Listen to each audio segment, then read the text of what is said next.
Okay, let's begin. Which probably usually never happens in most of these things that I've done over the years. Marriage counseling sessions, seminars. Let's begin with prayer. So I'd like you, if you came with your spouse, to pray with your spouse for this particular time. Not necessarily for an area in your spouse's life or your life that you feel needs prayer, but I'd like you to pray for you and your spouse for this time. That God would be able to do something in your marriage and in your life concerning marriage and family. So, if you came with more than just your spouse, you came with your children, then feel free to pray with as a family unit. Another a few singles here, you guys can gather and pray together for this time as well. All right, so let's have some season of prayer. And then at a certain time in the prayer, I'm going to ask you to move from where you're sitting and go to pray with another group of people for them. First, pray for yourselves. And then when I let you know, get up out of your seats and move to another couple, another group, and pray for them. Okay? So let's begin first with ourselves.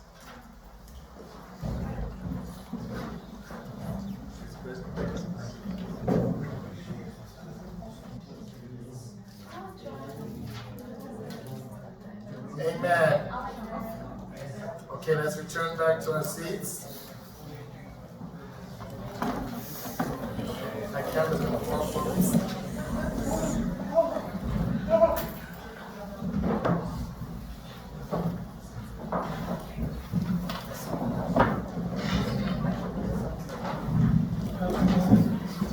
I think that chair's going to be out long. Stefan has worked in leadership before. He's also a parent, so he knows to remove threat. All the fine glasses, my daughter was this tall, everything was 2 meters or higher. She would look at me in a restaurant, she'd go, I knew it. Next thing you know, glasses are flying all day, like just mischief was afoot. Okay, it's always, wasn't it interesting? I don't want you to raise your hands, but how often do you really pray with your spouse? That's the first homework assignment. This is going to sound easy. I want you to try it for once a month. Then after 3 months, I want you to try it for once a week. Then after 3 months, I want you to try it for once a day. Let's pray with your spouse. Doesn't matter what you pray about. Doesn't matter how long it could be for 2 minutes. It could be for 20.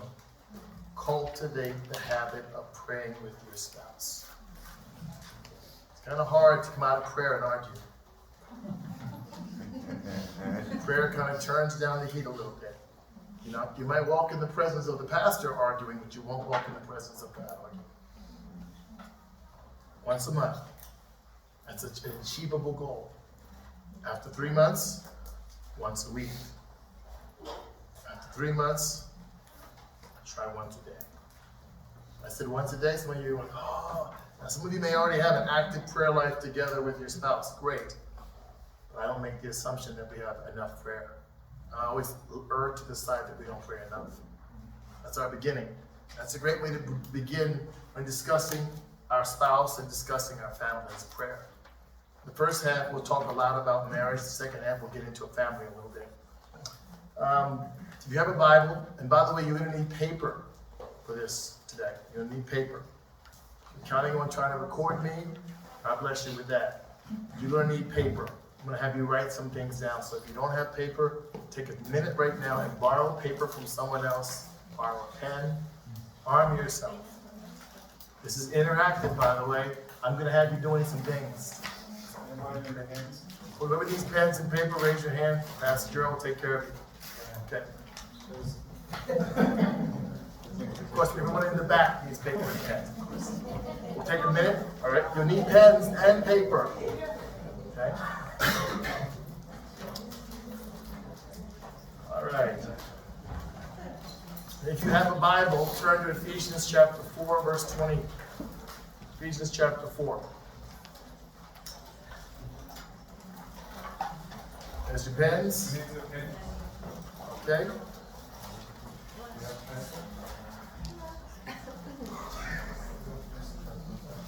How about that big?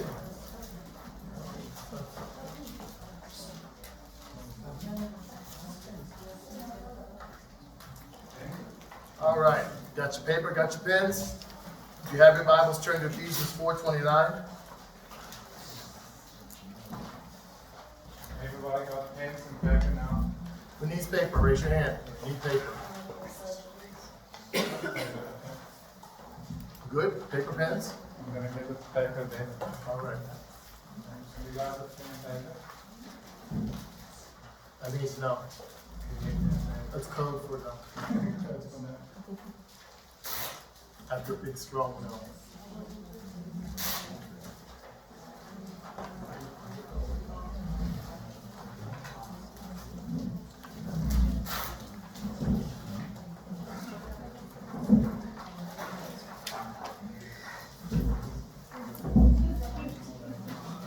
Mr. Henry, you're cold?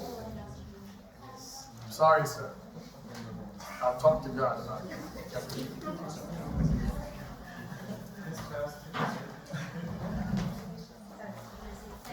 Boss, needs paper, anybody? Pens, paper? Sorted? Sorted? I'll send your invoice out. Done and dusted? Okay.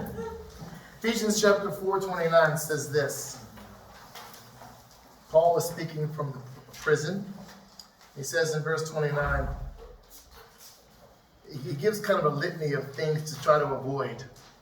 Going way back after, he says, you have not still learned Christ. He talks about putting on the old man, off the old man, renewing your mind, putting on the new man.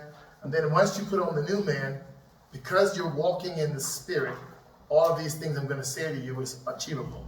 Put away lying, speak the truth to your neighbor, be angry. Now, all those things are possible in Christ. Let no man who stole steal no longer. Let those who rather let him labor and work with his hands, which is good. Then it says in verse 29, let no corrupt communication proceed from your mouth, except that which is edifying. Now, it was not written there, but in the original, it says, according to the need of the moment, which is an interesting way to see that. No communication except that which is according to the need of the moment. And that imparts the character of God. So there's two rules there for communication. What is necessary for the moment from God's perspective, because remember back in verse 43, I'm renewed in my mind, so I'm spirit-filled. So the first rule is I only want to speak when the Spirit leads me to speak for the moment. Then number two, he says in the back half of the verse, only that, so then when it's spoken, it must be spoken from the character of God.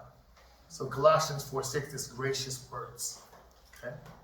It's gracious words. It's two things. What is necessary and what is gracious.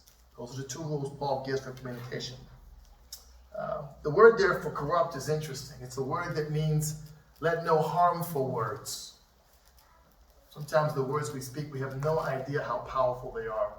Sometimes you want to tell someone your feelings. You have no idea how harmful those feelings could be. You assume because it doesn't bother you, it's okay to say. We get very selfish in our communication. If I'm okay with saying it, then they have to listen.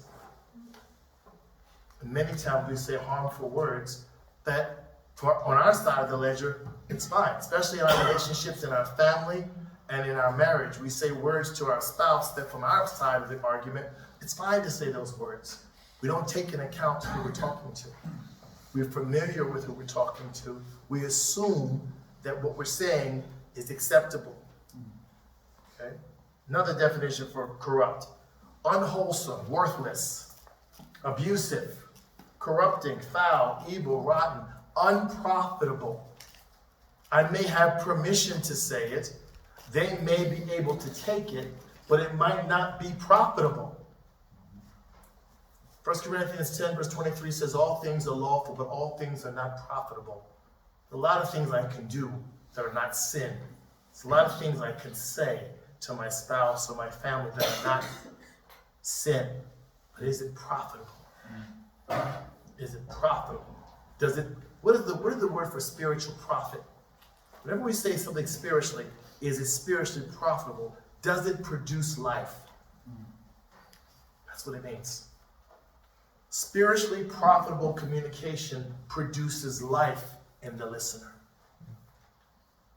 So that's why I have to be careful with corrupt communication, because instead of producing life, in Proverbs 22, life and death is in the power of the tongue. If I'm not producing life with my communication, I am by virtue producing death. There is no gray area. There's no space where, okay, these words are not producing life, but they're not producing death. If they're not producing life, then they are producing death. But we don't think about our words. We don't consider what we say. We say first and think second. As we get older, that's supposed to slow down, where we think first and speak second. This is the last place of maturity in the human body. Did you know that? Speech. How we speak is the last area where we grow. We might not do the wrong things, but we say the wrong things habitually. And the number one depository for our habitually wrong communication is our family, i.e. our marriage. The number one place I misspeak the most is in my marriage. Number one place. No corrupt communications. What's amazing about God is He has chosen that the number one means of communication between His creation is words. He's chosen that it's the number one means of communication. Job chapter 6, verse 25, words matter. Oh, how forceful are right words. Right words. And the most important element, I want to speak about this today in the marriage portion, most important element of long-term marriage and long-term relationships is communication. Communication. I can tell you right now, it's also the number one area that's mentioned in counseling, communication. They may mention something else, but they always mention communication. If communication is not, how can I put this? If you're not effective in communicating to your spouse, your marriage is not what it could be. It's not what it could be. You may have all the elements, you may have the money, you may have the house, you may have the children, you may have all the wardrobe, you may have the job, the prestige. Without communication, you're just roommates. What's funny about roommates is they don't have to have good communication. We just share the same domicile. When you want intimacy, when you want trust, when you want relationship, you must have communication. It's unavoidable. It's unavoidable. We're going to talk about that tonight. We're going to get into that. We're going to talk about a lot of things concerning communication. What is bad communication? What is good communication? What is communication? I'll tell you a little story about a woman who went to her attorney to file for divorce.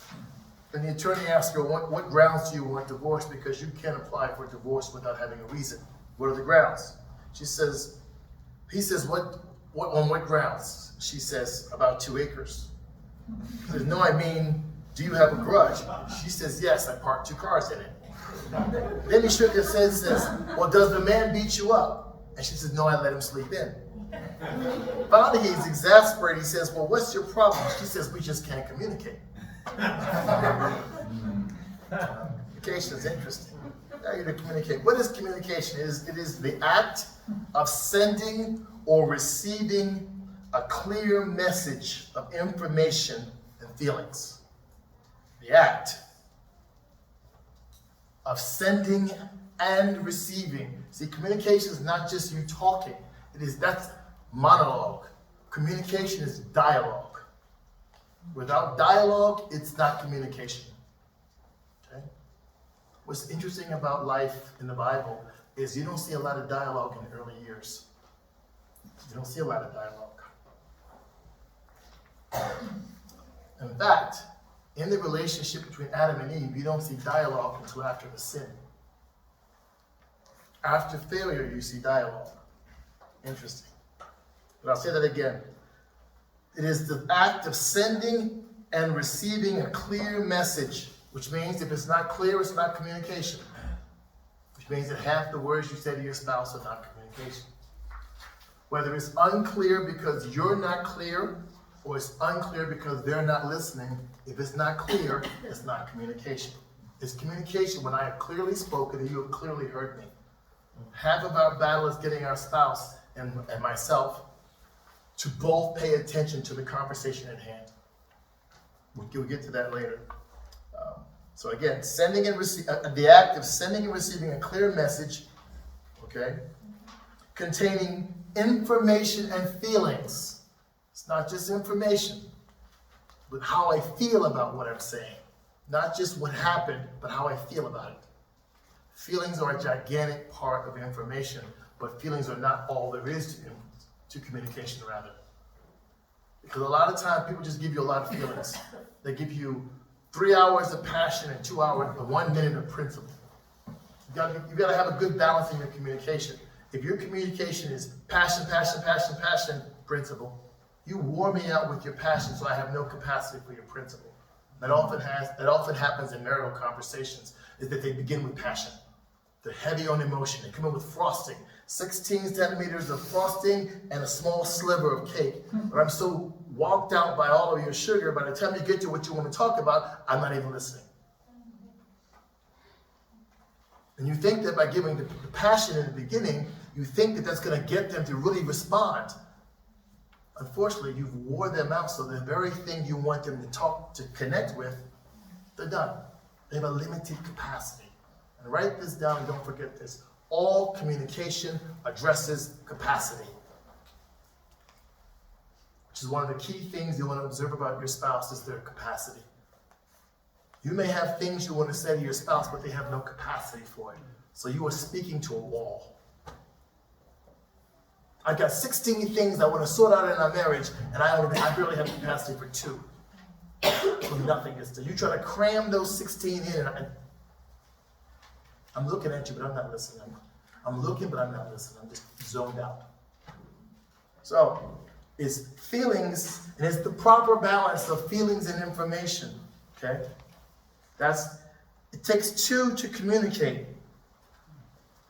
And you communicate not just with your words, but you communicate with your facial expressions. You communicate with your body language, right?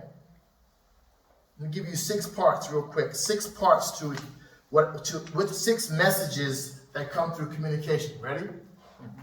The first one is, what did you mean to say? What did you mean to say? This is all what's happening when you try to have a dialogue with your spouse. What did you mean to say? Most of us don't mean what we say, and we don't know what we meant to say. This is the thing, we get angry at our spouse because you didn't hear what I wanted you to hear the way I wanted you to hear it. We blame them because they respond based on what you said, and I meant to say this, but you didn't say that. So number 1, what did you mean to say? Number 2, what did you actually say? What did you actually say? Sometimes people don't listen to themselves. They just say, did I say that? You said that. Which is why we'll talk about later, parroting is good. Parroting is good. Sometimes when your spouse is talking, you need to find ways to repeat what they said back to you so that they know what they're saying. Okay? So you're saying is one way to parrot. Another one is, if I'm hearing you correctly, you're saying this. Then they can actually evaluate whether what they're saying is what they want to say or change the direction of what they want to say. So number 2, what you actually say. Number 3, what the other person hears, and that's always tricky. Because sometimes you'll say something, but the other person's heard one word that's offensive, and that's all they heard. So their takeaway is what offended them. I've been talking for 15 minutes, and all you heard was dog. What? What the other person hears. Now, what controls what the other person hears? Number 1, their disposition. You catch me in the wrong mood, I'm going to hear what I want to hear. Number 2, the environment. Where we're at will directly affect what I hear. If I'm in a situation and you're yelling at me, I'm embarrassed. I'm hearing through the filter of being embarrassed. Number 3, whatever else was already sitting in my mind residually. Whatever's on the front of my mind, like I'm already thinking about the kids. So whatever you're saying, that's the filter. Number 4, anything that I am harboring in my heart against you that I haven't spoken about yet, I'm hearing through that funnel. That's how people link things together. What you just said was what's in my heart, and then this is what I get. That's not what I said, but that's what I heard. Right? So, what the other person hears. Number 4, what the other person thinks they heard. Not what they actually heard, but what they think they heard. So you're saying, I'm dumb. I didn't say that. But I think I heard you say, I'm dumb. You're inferring it. You're implying it. Indirectly, you're calling me a fool. What the other person thinks he or she heard. Number 5. What the other person says about what you said, which can be totally unrelated to the conversation. Random. What the other person says about what you said. Then finally, number 6. What you think the other person said about what you said. So when you have a dialogue, this is what you get. This is what happens. All of this is happening in the communication. So when it's monologue, by the way, if you have a conversation with your spouse and you're doing all the talking, it's not a conversation. When you say, let's talk, and all one person does is talk, we're not talking. Okay? And by the way, there's a space for that in relationships and marriage, when a person just wants you to listen. They don't want a conversation. They don't want to talk. They want a sounding board. When your spouse wants a sounding board, you've got to read your spouse and know your spouse to know what that is. They're not looking for solutions and answers. It's one of the mistakes men get when a woman starts presenting what's happening in her life. They assume they've got to play superhero and come in and save the day. And, oh no, you don't stop doing that. You just got to do this. And she doesn't need your intelligence. She knows what needs to be done. She just wants to talk it out to you. So she doesn't need a solution or a savior or a better plan. She just needs you to listen to her. Be a listener. Men are horrible at listening. Sorry guys, we are. Women are excellent at talking. So put that together. Women are excellent at talking and men are horrible at listening. Ta-da! That's why we're here. Okay. Communication. Communication.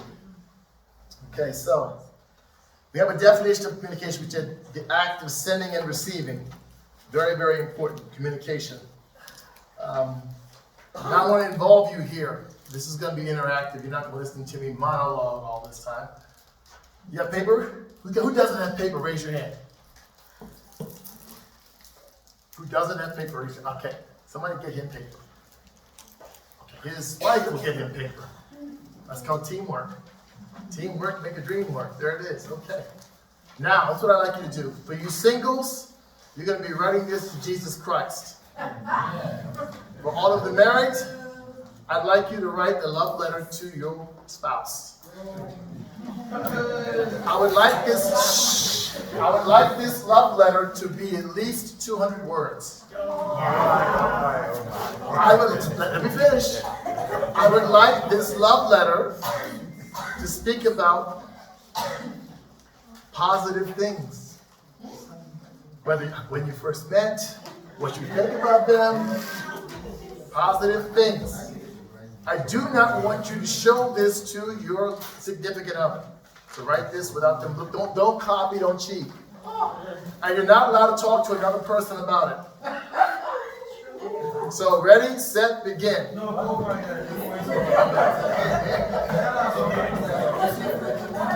Okay, I'll try this again. 200 words. It is a love letter to your significant other. If you're single, you're writing it to Jesus Christ. But if you're married and your spouse is here, you're writing it to your spouse. I want you to put their name on the top of the piece of paper. You have 199 words left after that. I want you to speak positively. It's a love letter. It's not a correction letter. I love the fact that you're thinking about changing. No, it's a love letter that's positive. You can talk about why you love them, the things you like love about them. Maybe you rehearse how you first met and what captivated you about this person. Wow. Start writing. Submission date is, you have exactly 15 minutes.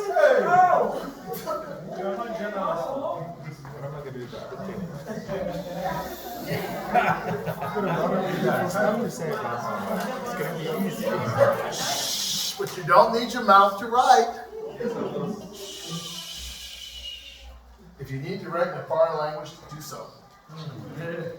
Portuguese or French. French is the language of love. French is the language of love, so Should be easy for some of you Frenchies to start writing. The singles kind of have it easy. They're writing about Jesus Christ. They can talk forever.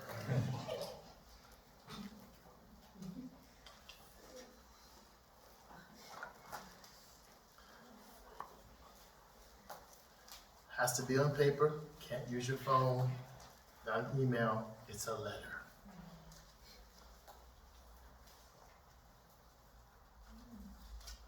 Now I have to count the words. Here's the best part. Just write till I say stop. Yes. Counting is dogs. Ja, dat is gelijk maar verdacht.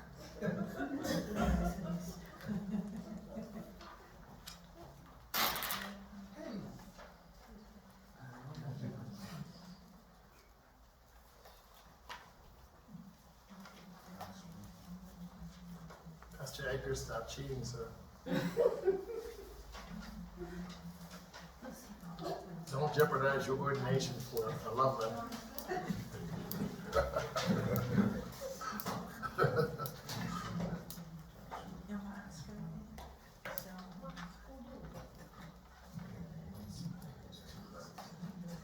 Okay, in 60 seconds, stop.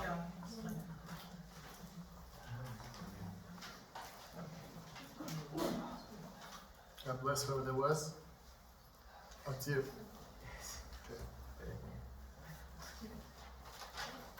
Fold it in half. You can stop now. Fold it in half. Okay. Fold it in half.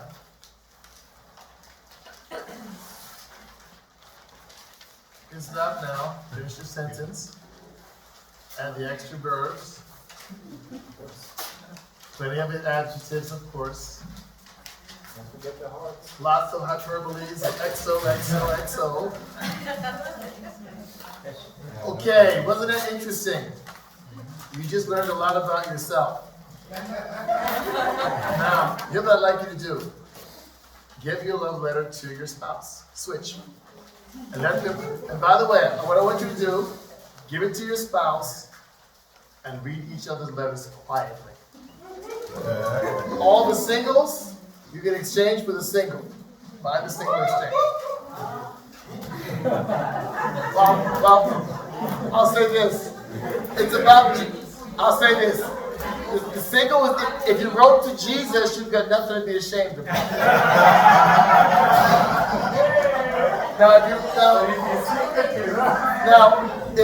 If you secretly wrote to someone other than Jesus, I can't be responsible for that. Meanwhile, you married, and read your spouse's love letter. My spouse was here. Then you should hold that. Your homework is to give it to her when you see her. Read quietly. The word silently means without words. Are you still writing Pastor Henry and Kruma? Oh, no, you don't need lipstick. Just give her the letter. Stop cheating. Give your wife the letter. Okay. Now, read the letter quietly. Read what they wrote about you. Now, if they may have been brief, but do not judge them for their brevity. Okay? They may have been illegible. Do not judge them for their poor penmanship. Read what you can. And frankly, how many love letters? When's the last time you got a love letter from anybody?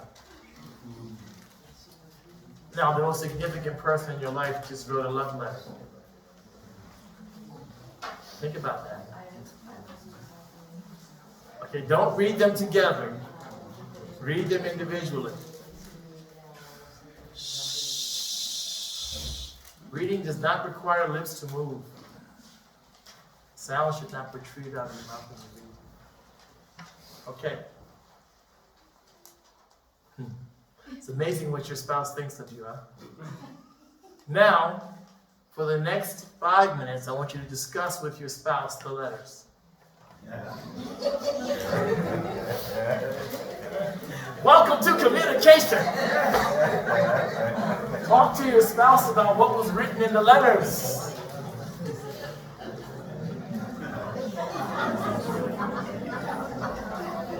Come on, you can do it.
Okay.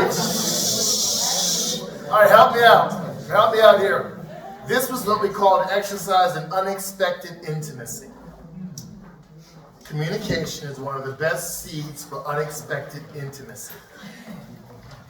I know movies teach you that arguments are a great way to stimulate unexpected intimacy. But I'd rather you not get unexpected intimacy from an argument. I'd rather you get it from conversation. Conversation can produce unexpected intimacy. So what did you learn? Give me one word, couples, that you learned from this exercise about you and your spouse. Give me a word. Thank you. Okay? Appreciate. I'm going to change your word to appreciation. That's good? Okay?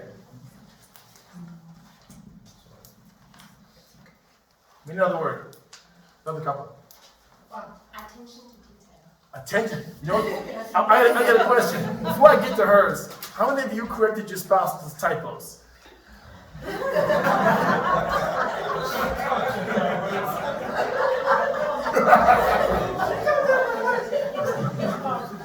I heard someone say fun.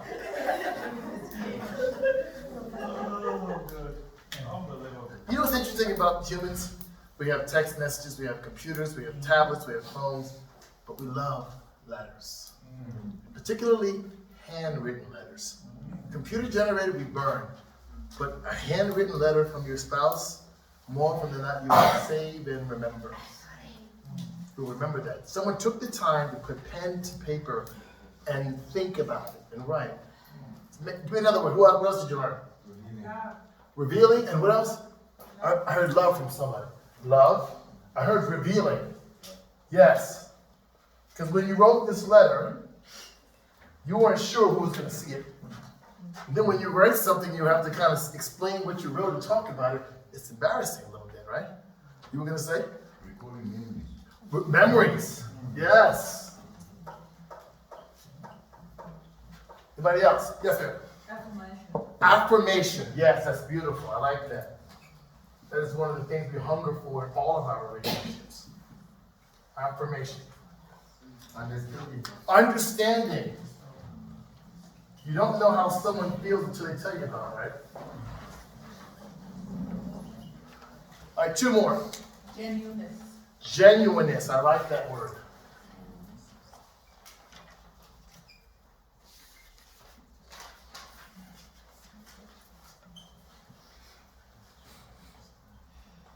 spell genuineness. Okay.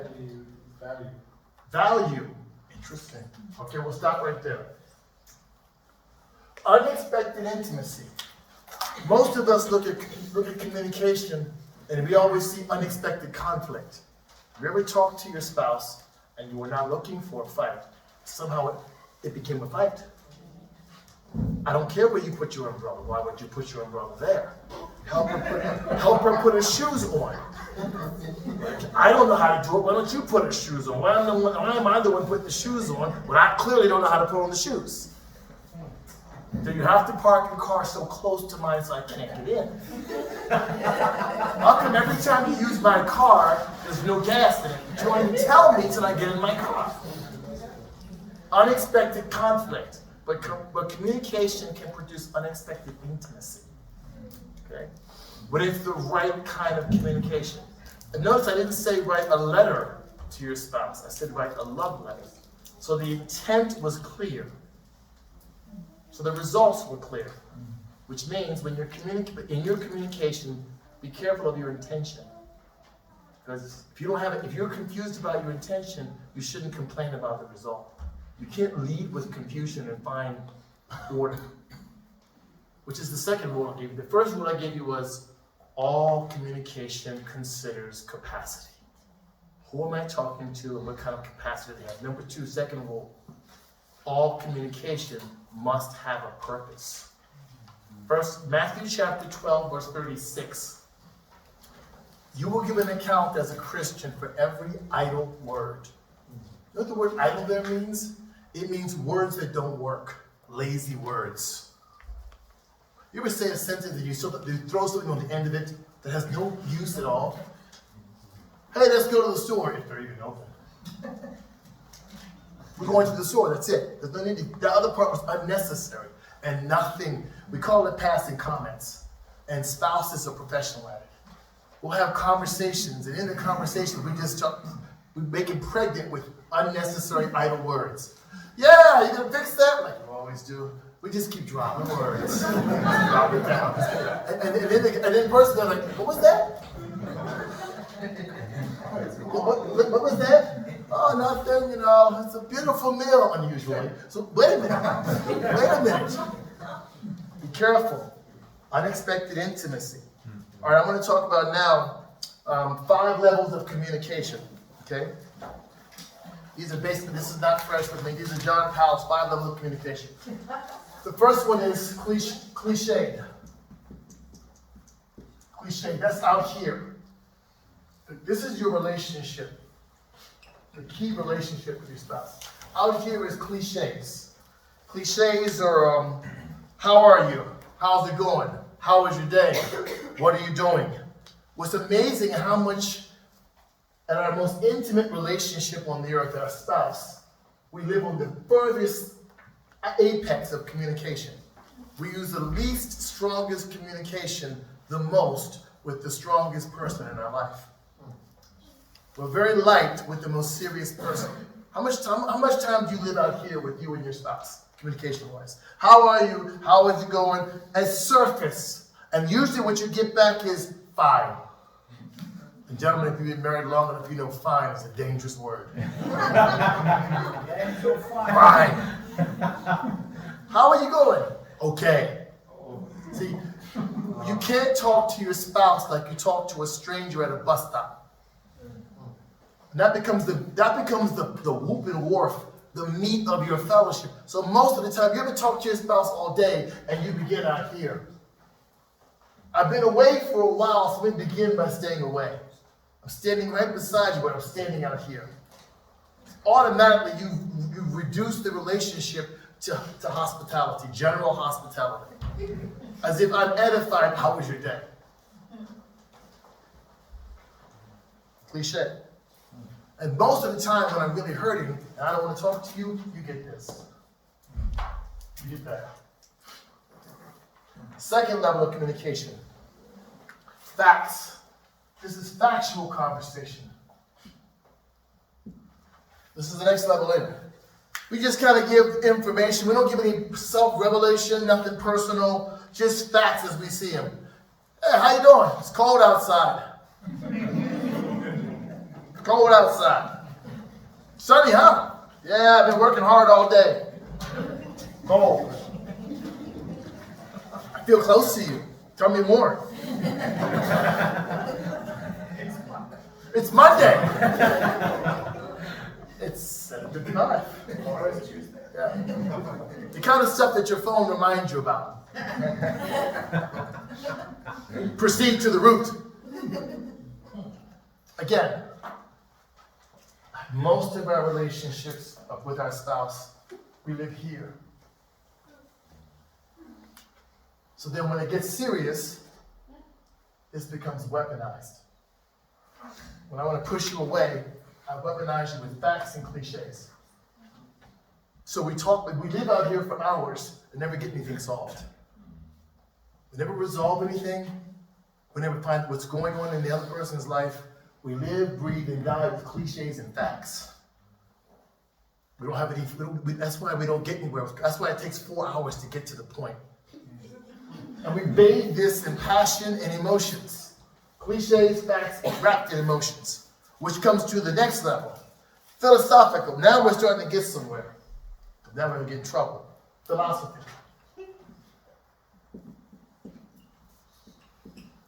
Philosophical conversation is when I start giving you my opinion. Now we're getting serious. My opinion. Let's see. The Blue Bulls are our average rugby team. Now you get my opinion. Oh, there you go. See? Or you get like, you start talking politics. Politics and religion. Politics and religion, right here. We don't want an argument in our house, so we don't live here too long. We want peace in our house. Isn't that horrible? Instead of intimacy, your goal now for your household is peace. When you got married, the goal was intimacy, but now you're just trying to survive. You went from success to survival. I want to come home to peace. It's win the day. Yeah, win the day. Hey, win the marriage, right? So we don't live here long because we're two different people. Suddenly now our differences show. Up here with the cliche, we both know how to cliche each other to death. In fact, we both can be factual. Now the individual is next to an individual. What if we don't agree? Can you learn how to disagree, and still keep peace? Or better statement, difference is not division. Difference is not division. And here's where you become different. But we have this thing in human nature that if I explain to you my point of view and you don't agree with me, the reason why I think you don't agree with me is because I didn't explain it adequately. So I will explain it on a deeper level. Let me explain it to you. So you explain it more and notice the volume of your voice elevates. But now, this is why you don't understand why the Blue Bulls are so good. Let me explain it to you. We can't accept the fact that someone just doesn't agree with us. We're not okay with people not agreeing with us because we make the conversation right and wrong. So if you don't agree with me, I in insecurity think I'm wrong. And you don't agree because you think you're right. So I have to get you to agree with me so that I can be right. So I will argue and fight to persuade you. And we should be content with, okay, I like the Blue Bulls. Okay, I don't. Great. Can you disagree as a couple? Without holding that as ammunition for later. To say to someone else, yeah, he doesn't like the Blue Bulls. Or go get your father who doesn't like the Blue Bulls. Weaponize the children. Yeah, your dad hates the Blue Bulls. Imagine that. Okay, philosophical conversation. This is where the book meets the road. It gets tense here. Really tense. Learn how to differ. Marriage is not always about agreement. We agree in the things that matter. Okay? Learn how to differ. I walk with God, I don't agree with everything that God does. God, why would you do that? I'm still in a relationship. I don't hate God because we disagree about something. Why would you save him? But here's where you come under fire. Because at the wedding day, it's all cliche and facts. Live happy ever after, we're married, philosophy. Religion, politics, all beliefs, ideas, judgments, all that comes out. This is where your individualism begins to shine in the marriage. At this level. Now we're getting serious. Because we can differ. I will say this. I don't have a problem with arguments in a wedding, in a marriage. Arguments. I don't have arguments in a marriage. I have a problem with how you argue. There should be boundaries. We can disagree and disagree passionately. But when the argument begins to remove value from the participants, then it's weaponized. It's destructive. And nobody wins. We're all just victims, actually, at that point. The way the conversation goes doesn't matter anymore. Next. Now we're getting super deeper because we touched who you are. Now we're going to touch how you feel. Emotional. First is how you think. Now at this level is how you feel. You're getting awful close. Because for some reason, we believe that nobody feels the way we do. We want them to affirm how we feel. To validate why we feel the way we feel.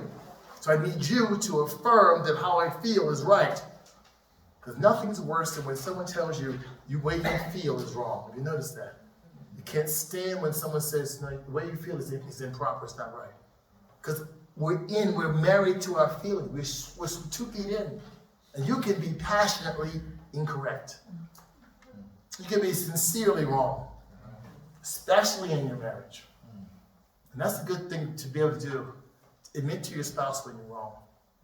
In fact, right now, don't write it down. When's the last time you told your spouse verbally, I was wrong? I was wrong.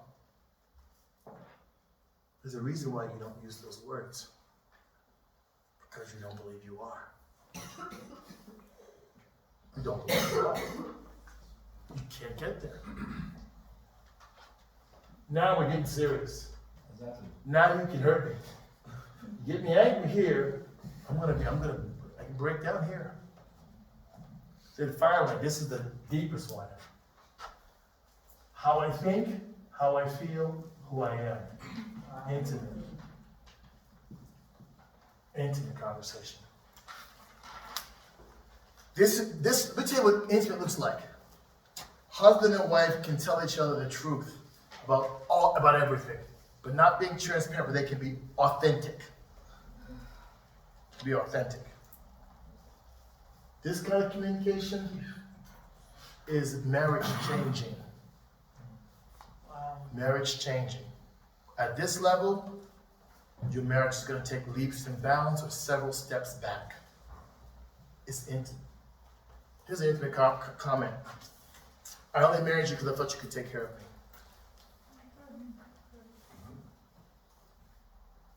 Or in intimacy, you're lifeless. This is where it gets super deep. This is the kind of stuff you go to work the next day and you're not straight for a while. This is the stuff when you say it the wrong way, you wish you could take it back and you can't. You have the ability to irrevocably wound your spouse at this level.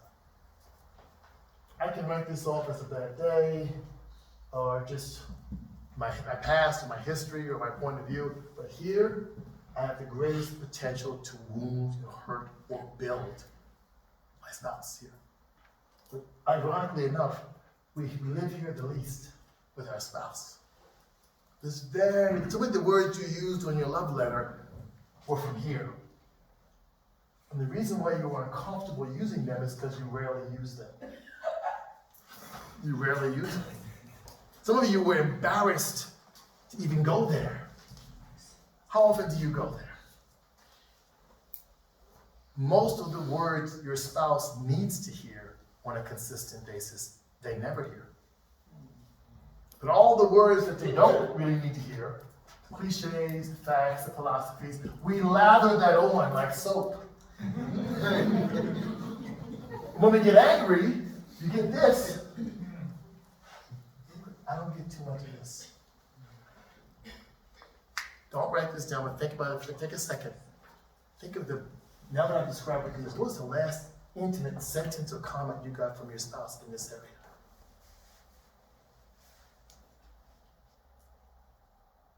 I'm thinking of my wife one time. There was a situation where, in the moment, I just said something. I said, it doesn't matter. When I'll get through it. That's it. I'm not listening to anybody else. Now, for me, it wasn't here. It was more here. But for her, it was here. She can tell you the day, the time, and the location. It was here. What you'll find with your intimate comments is that both of you will not discern it's here. For you, it might be here. For them, it even could be here. This is also how you hurt your spouse unintentionally. You say something here or here, and they take it here. Maybe something happened and someone says something and you didn't defend them. And they took it here. And you made a comment like, hey, just shake it off. And they're crushed. And they remember that. Levels of communication. What's amazing about marriage is that we both don't talk on the same levels all the time. I want to talk to you. I've had a rough day. I need this. You want to give me this. We're out of nil-nil. I almost got fired today, but you want to talk about nil-nil.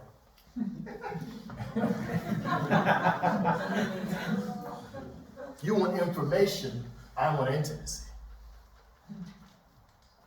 If you think intimacy is a result of the bedroom, that's only 20% of intimacy. Very little. And if this intimacy is right, that one's even better. If this one's wrong, that's just an exercise. It's just an exercise. We are not this way with hardly anybody. This is the inner sanctum. Only person who really should get in here is our spouse. And they're a visitor too. Levels of communication. But most of you in this room, when we walked in, you gave each other this, with a bit of this. If I held your attention for longer than 20 minutes, you might give me a hint of this. And if you're going through something, I might sense this, but there's no way I'm getting there. When's the last time you and your spouse were there? Things like the letter can bring unexpected intimacy. Now by exercise, you both ended up here. It's not a mistake that most of you, when you wrote the letter, suddenly had physical displays of emotion. Suddenly arms went around each other. You leaned in close to each other. Some of you laughed at what was written, like, oh my God, you said that? You misspelled that. What was that word? It was actually love and fun. Which is two words that we don't normally put together, love and fun. And if your love is not fun, your love won't last. Don't lose the fun.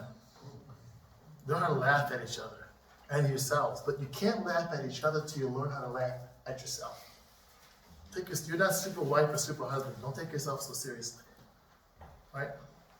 There's a perfect God, there's no perfect marriage. We're no professionals in this room. So, be mindful of that. Let's say you haven't seen your significant other in a while. Many of you work hours. Don't live here. Don't live out here. You both work jobs, or one of you works a job. You only have so many hours awake together. Some of you get home 5, 6 o'clock, they sleep before 10. You have 5 hours. Why would I spend 5 hours living out here? You will burn out my marriage. I might be here for a minute, 2 minutes. Then I might bypass philosophy, go straight to emotion, and hopefully get to intimacy.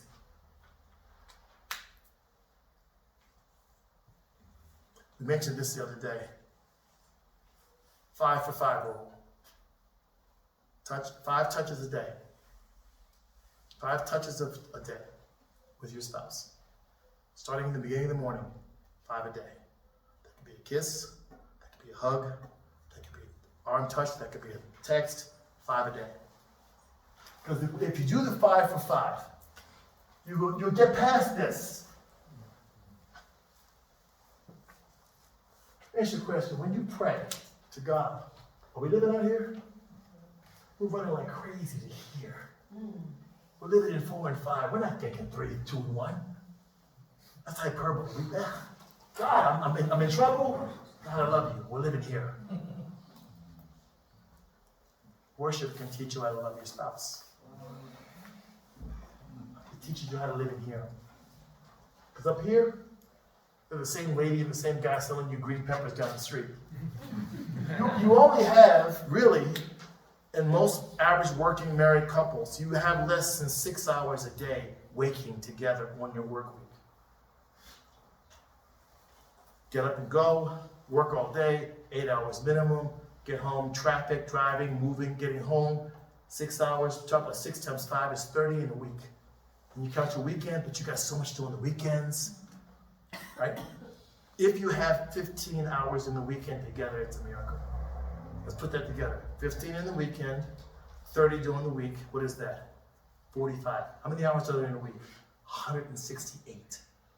Which you have literally 45 hours together, which is roughly about 27%. So 27% of your week, you're actually together. And you can't be living out here. I can live out here with the mailman, my teacher, my coworker, my spouse. I can't be living out there. You'll crush my marriage. You know what we become? Roommates. Roommates. All right, I want to give you guys a break because I know I've been putting a lot on you. But think about what I said. These 5 levels, cliches, things we say, cultural greetings, facts. And a lot of guys, it's all they give their spouse is facts. I'll be late tomorrow.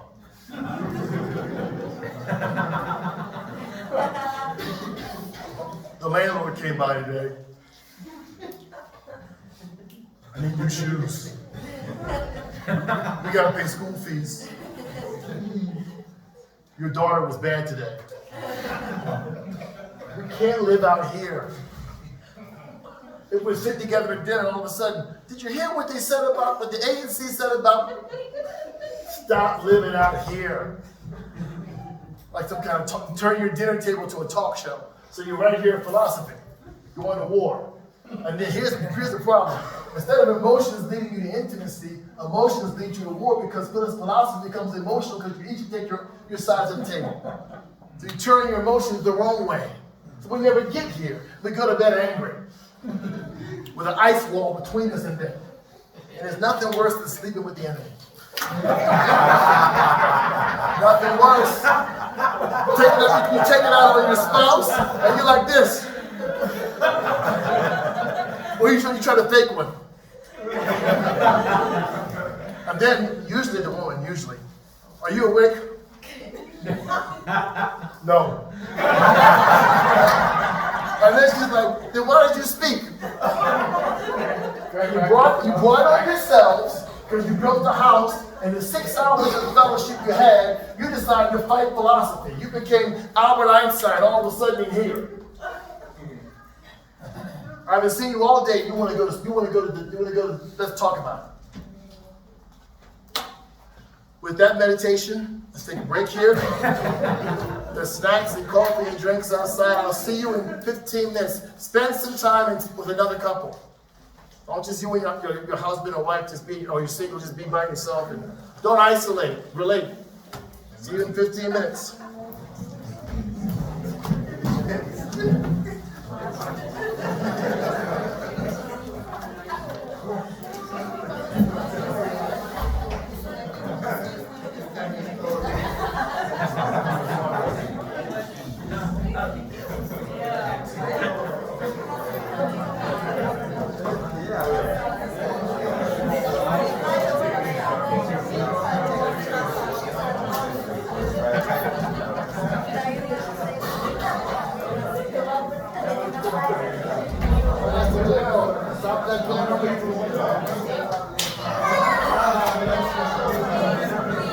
Okay, so I want to move on to something else under communication, but I want to reiterate a few points about this, and I want to also take questions. But maybe we'll first reiterate the point that someone came to me already talked about. Many of you have come from backgrounds where you're used to seeing your parents fight, and maybe even physically. If that's what love looks like to you, that's what marriage looks like to you. You say, well, Pastor, okay, how about if we're married and my spouse or me, we have that background, so we're used to fighting. I would say, whatever your background is before you got married, you have to this is interesting about marriage. Most people try to change their spouse into the spouse they would love to be married to. The woman wants to build a better man, the man wants to have the perfect wife. So you married them to change them. As much as you say on the wedding day, this is the perfect person for me, I accept them just the way they are, you secretly have a plan to renovate them. By any means necessary, I'm going to make them into something that I want.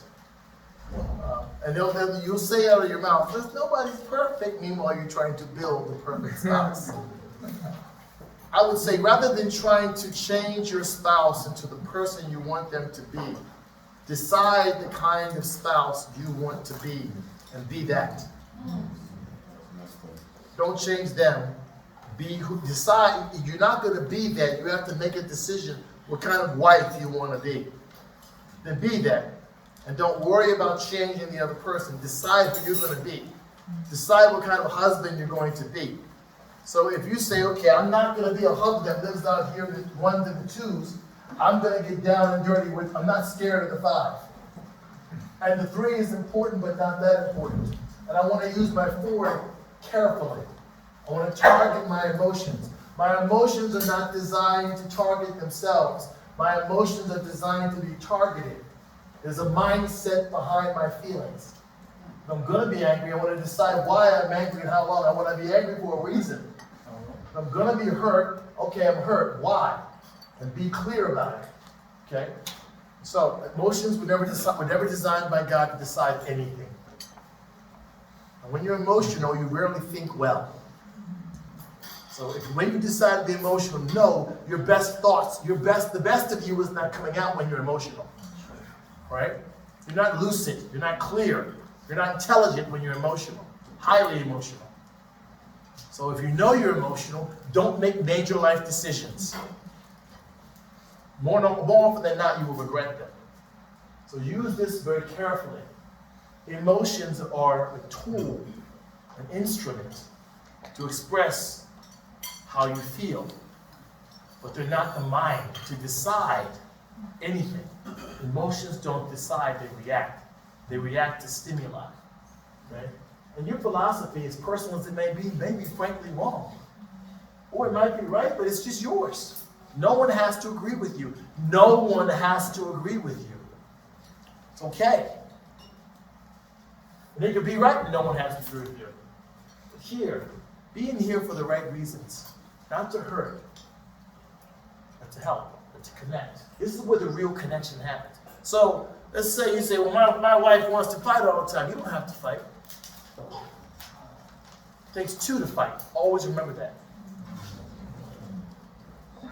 A soft answer turns away wrath. Proverbs 15, verse 1. Try that. When your spouse's voice volume accelerates, lower yours. They get higher, you get lower. You will watch over a period of time, their voice will begin to drop. Second of all, if you decide, I'm going to be this kind of husband, she's not that kind of wife. Continue to be this kind of husband. Don't change. Don't change because they won't change. Decide the kind of husband you want to be. Be that guy. Okay? Because you believe that's what God is leading you to be, that kind of husband. You don't get married to please your wife. You get married because you love your wife. Pleasure is the fruit of that, not the goal. It's the fruit. Decide the kind of wife you want to be. Husband's going to be who he's going to be. You didn't get married to change. You're going to be who he's going to be. Decide the kind of wife you're going to be. And be that. It's a lot easier to focus on you than to focus on someone else. So if you're struggling with this, and you realize that we have this kind of marriage, and you want that kind of marriage, decide you want to be that kind of spouse in that kind of marriage. And then either through time or through God, it may take 1 year, 3 years, 5 years, 10 years to get. But when your spouse is interesting. They're the most sensitive person in your life to your trends. Wow. Which means if you're like this, and you're always like this, your spouse is the first one to pick it up. And the longer you're like this, the more they trust you to be like that. So if you decide to be that kind of husband, in the beginning they're going to be skeptical. In the beginning they're going to test. After a while, this is the way she is. This is the way he is. And eventually, they will come and sit where you are. Because they ultimately want to be where you are. First it'll be tolerance, then it'll be connection. But make no mistake, they will find you there eventually. If you're consistent. If you want to be this guy today, except for when you don't get your way, then you run back up here, they will match your inconsistency with inconsistency. You can't sow this and expect to reap that. Right? We gave you 2 rules. Rule number 3, what you feed will grow in your marriage.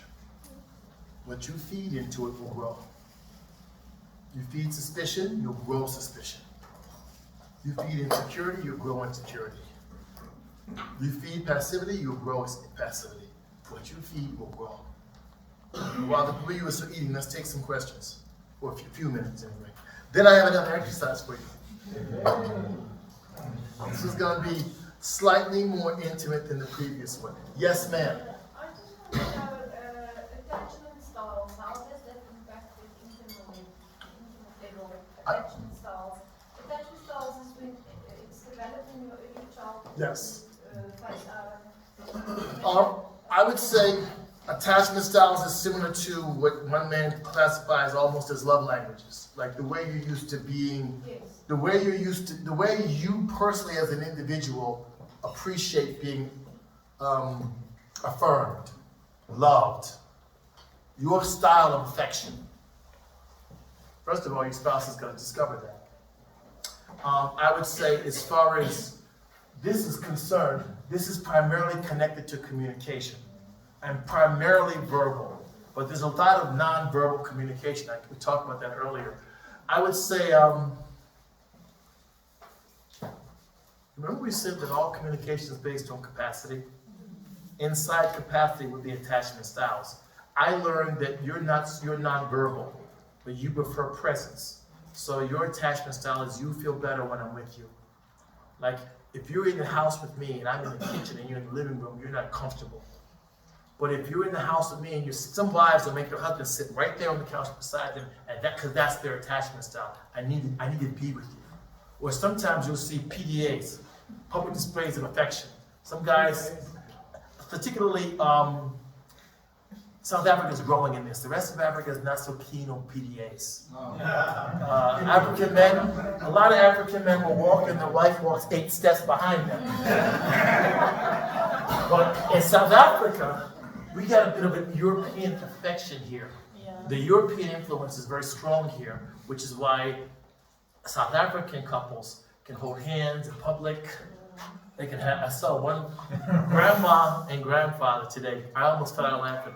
She's got her hand shoved in his back pocket. And I'm just like, wow, this is the mall. Grandma's grabbing all she owns. And she's just like, I said to myself, wow, Grandma is going for it. She wants the world to know that this piece of cheek is mine.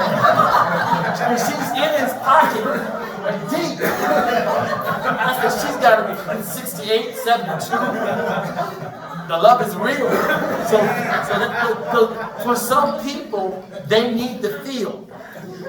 And then some people, their attachment is like verbal. You got to talk to me. And when you talk to me, I'm in. One of the interesting things about communication is, women say this a lot, they love listeners. 2 things women love, laughing and listening. Make me laugh and listen to me, and I'll give you 17 children.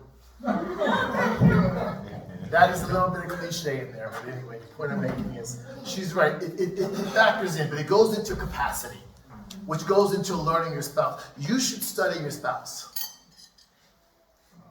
And that class should have started before you got married.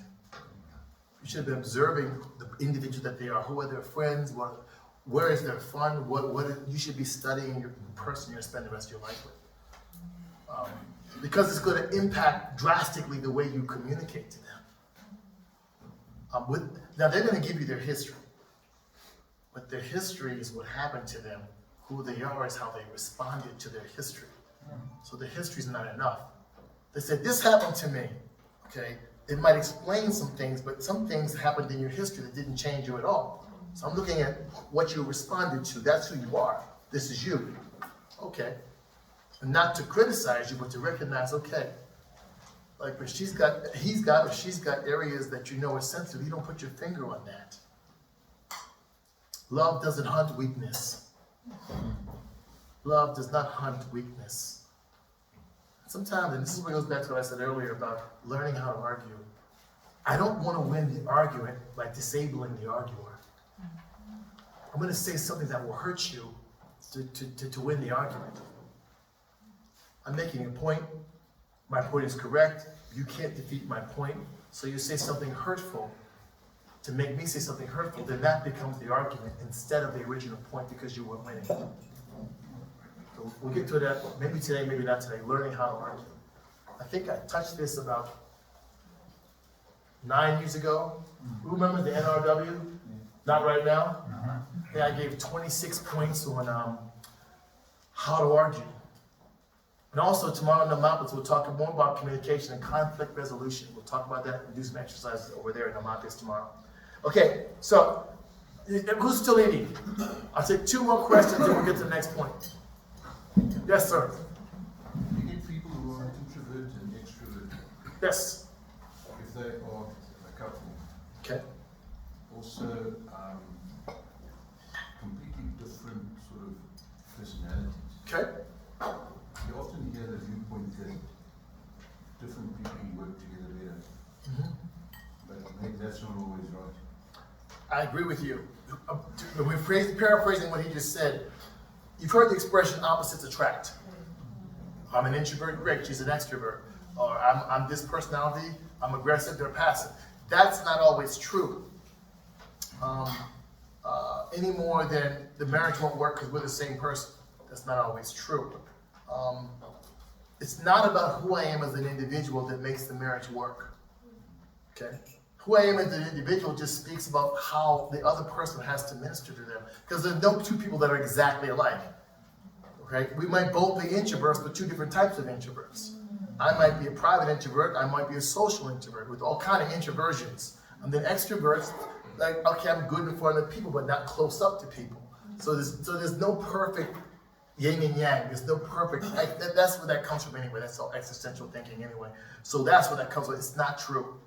What I said to you before, all communication addresses capacity. All communication has a purpose. You learn your spouse. You go to school on your spouse. The most important person you can learn after God is your spouse. Because this is the person that knows you better than your mother. There's things your spouse knows your mother doesn't know about you. That no one else in the world knows about you. There's things your spouse knows you didn't teach them, they just observed it. I notice you like this and like this. And the thing is, what you learn about your spouse, you don't share, you just know it. You can tell when something's not right. You can tell. Right? You know. So I would say to that, again, this is addressing communication, but in learning, we're talking about a little bit here, a wider conversation about learning my spouse, learning how they like to be loved, how they like to be affirmed, how they like to be encouraged, what upsets them. That's what you do normally in any relationship, but especially in one where friendship is deeper than friendship. Marriage is deeper than friendship. We let our spouse in where our friends dare to tread. We have levels of intimacy with our spouse we do not have with our friends. That's why in Ephesians chapter 5, the closest example that we have to Christ in the church is a husband and a wife. There is no greater application. That's how sacred and how connected the husband and wife are. The two are literally one. We are one with Jesus Christ, and if we're married in our experience with our spouse. God sees us as one. God sees a couple as one, two ways, in Christ and to each other. There's no other connection in any other kind of way.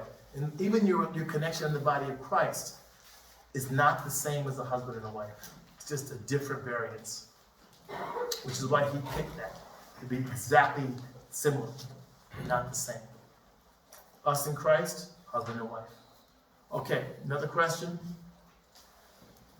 All right. This next exercise, singles, you are not going to be able to participate in. But you can watch.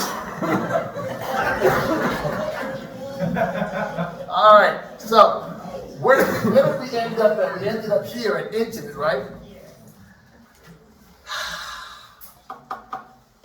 I want to practice a listening exercise. Here's the problem with communication. Everybody wants to talk and nobody wants to listen. That's why we love social media. It gives me permission to say all I want to say without being interrupted. Long message. We love it. And that's why when someone's talking to you, like even me talking to you right now, you're listening to it, you're thinking of something else. I don't have your complete attention. Very few people in your life have your complete attention. Because we don't know how to listen. We got through school without listening. We got through school without listening. We went to school not to learn but to pass. And we passed well and moved on. Never learning how to listen. True learners are phenomenal listeners. True learners are phenomenal listeners. They excel at it. So they can learn anything. Because when they listen with their full attention. Ask yourself this question. Who do you listen to with your full attention and for how long and for what reason? Who do you really listen to? Most spousal conversations, you're both doing something else. What? No. Put the dog out. No. It's not my dog, it's your dog. And then even when you have an argument, you're not listening to the other person, you're just waiting for your chance to talk. Are you done? May I speak? You can formulate this entire paragraph, and then if the person talks too long, you just interrupt them. Because I can't remember everything I want to say, so I just cut you off and just so I can say what I want to say. Okay, go ahead and talk. Oh, no, I can't believe you said that. So here's the exercise. It's called eye to eye. I'm going to time you.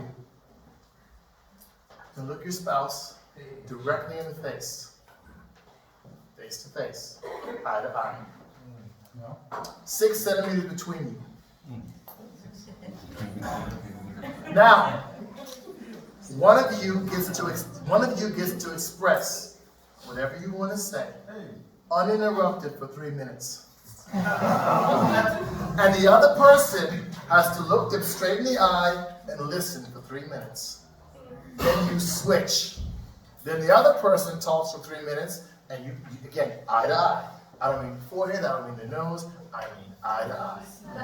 Eye to eye teaches you how to listen with your face. The things that matter in life, you listen with your face. Okay? So, square up, couples. You can talk about whatever you want to. Shh. Okay. Now, by the way, I don't want side view.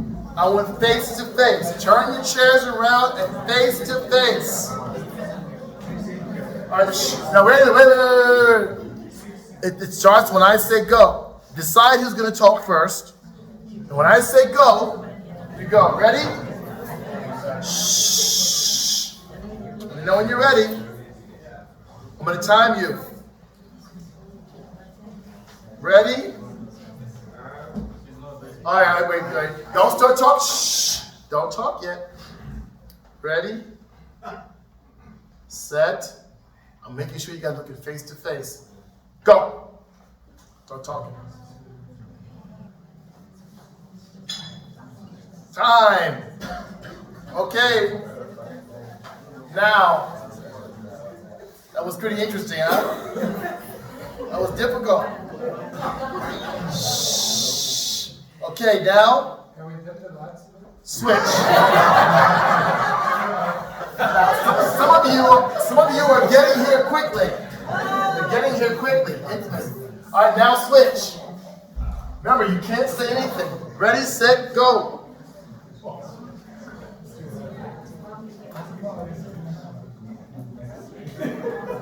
Let's go, switch.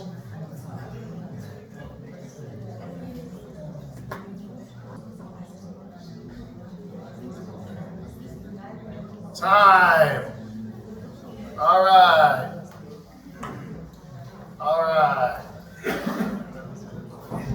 Okay, now, I want you to notice several things. In the beginning, you were uncomfortable. Many of you moved in closer. Many of you smiled a lot. Nobody was angry. I would say this. I've given you 2 tools to put in your skill box. Love letters. By the way, don't write a love letter when you've done something wrong.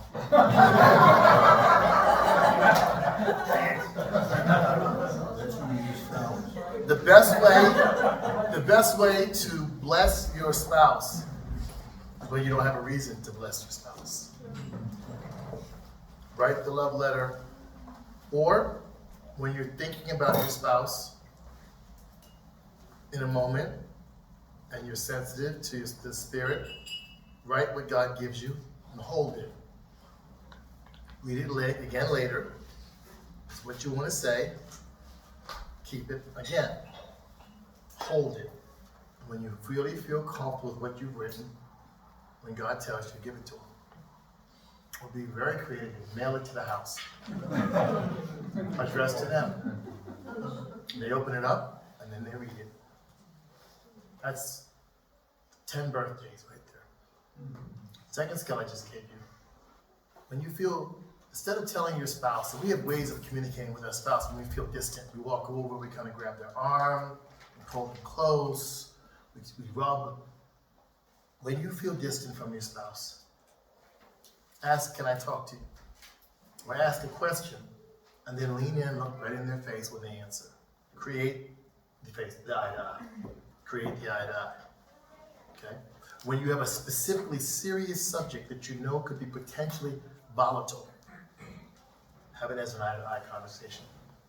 You are less likely to go to war with your spouse when you have an eye-to-eye. When it's a serious issue, take it there. Pull it out of the toolbox and use it. Do not overuse it, but use it. Now you got 2 skills to put in your skill box. Now, I want to talk about with a research team in Denver that identified factors whether a marriage would fail or survive. 2 of them were especially dangerous. I picked these 2. They mentioned a lot, but I picked these 2 because these 2 are dangerous when it comes to communication, and they apply to communication. The first one is called escalation.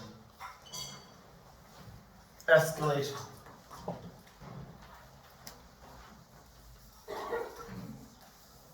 Escalation. Pastor Gerald will clean this board more effectively than me. For another half hour, this is over. What does an escalator do? It goes up.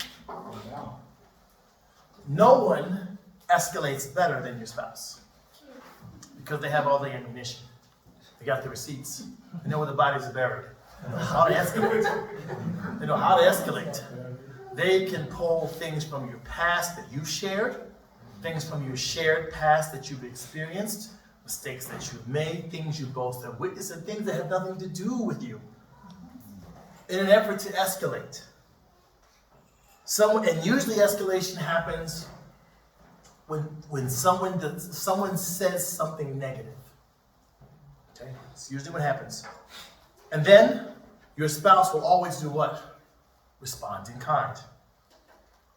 And they escalate with a harsher statement. Okay? And then it goes higher and higher in anger, frustration, disappointment, name calling. All of those things start coming out of nowhere. And it all started because you left the toilet seat on.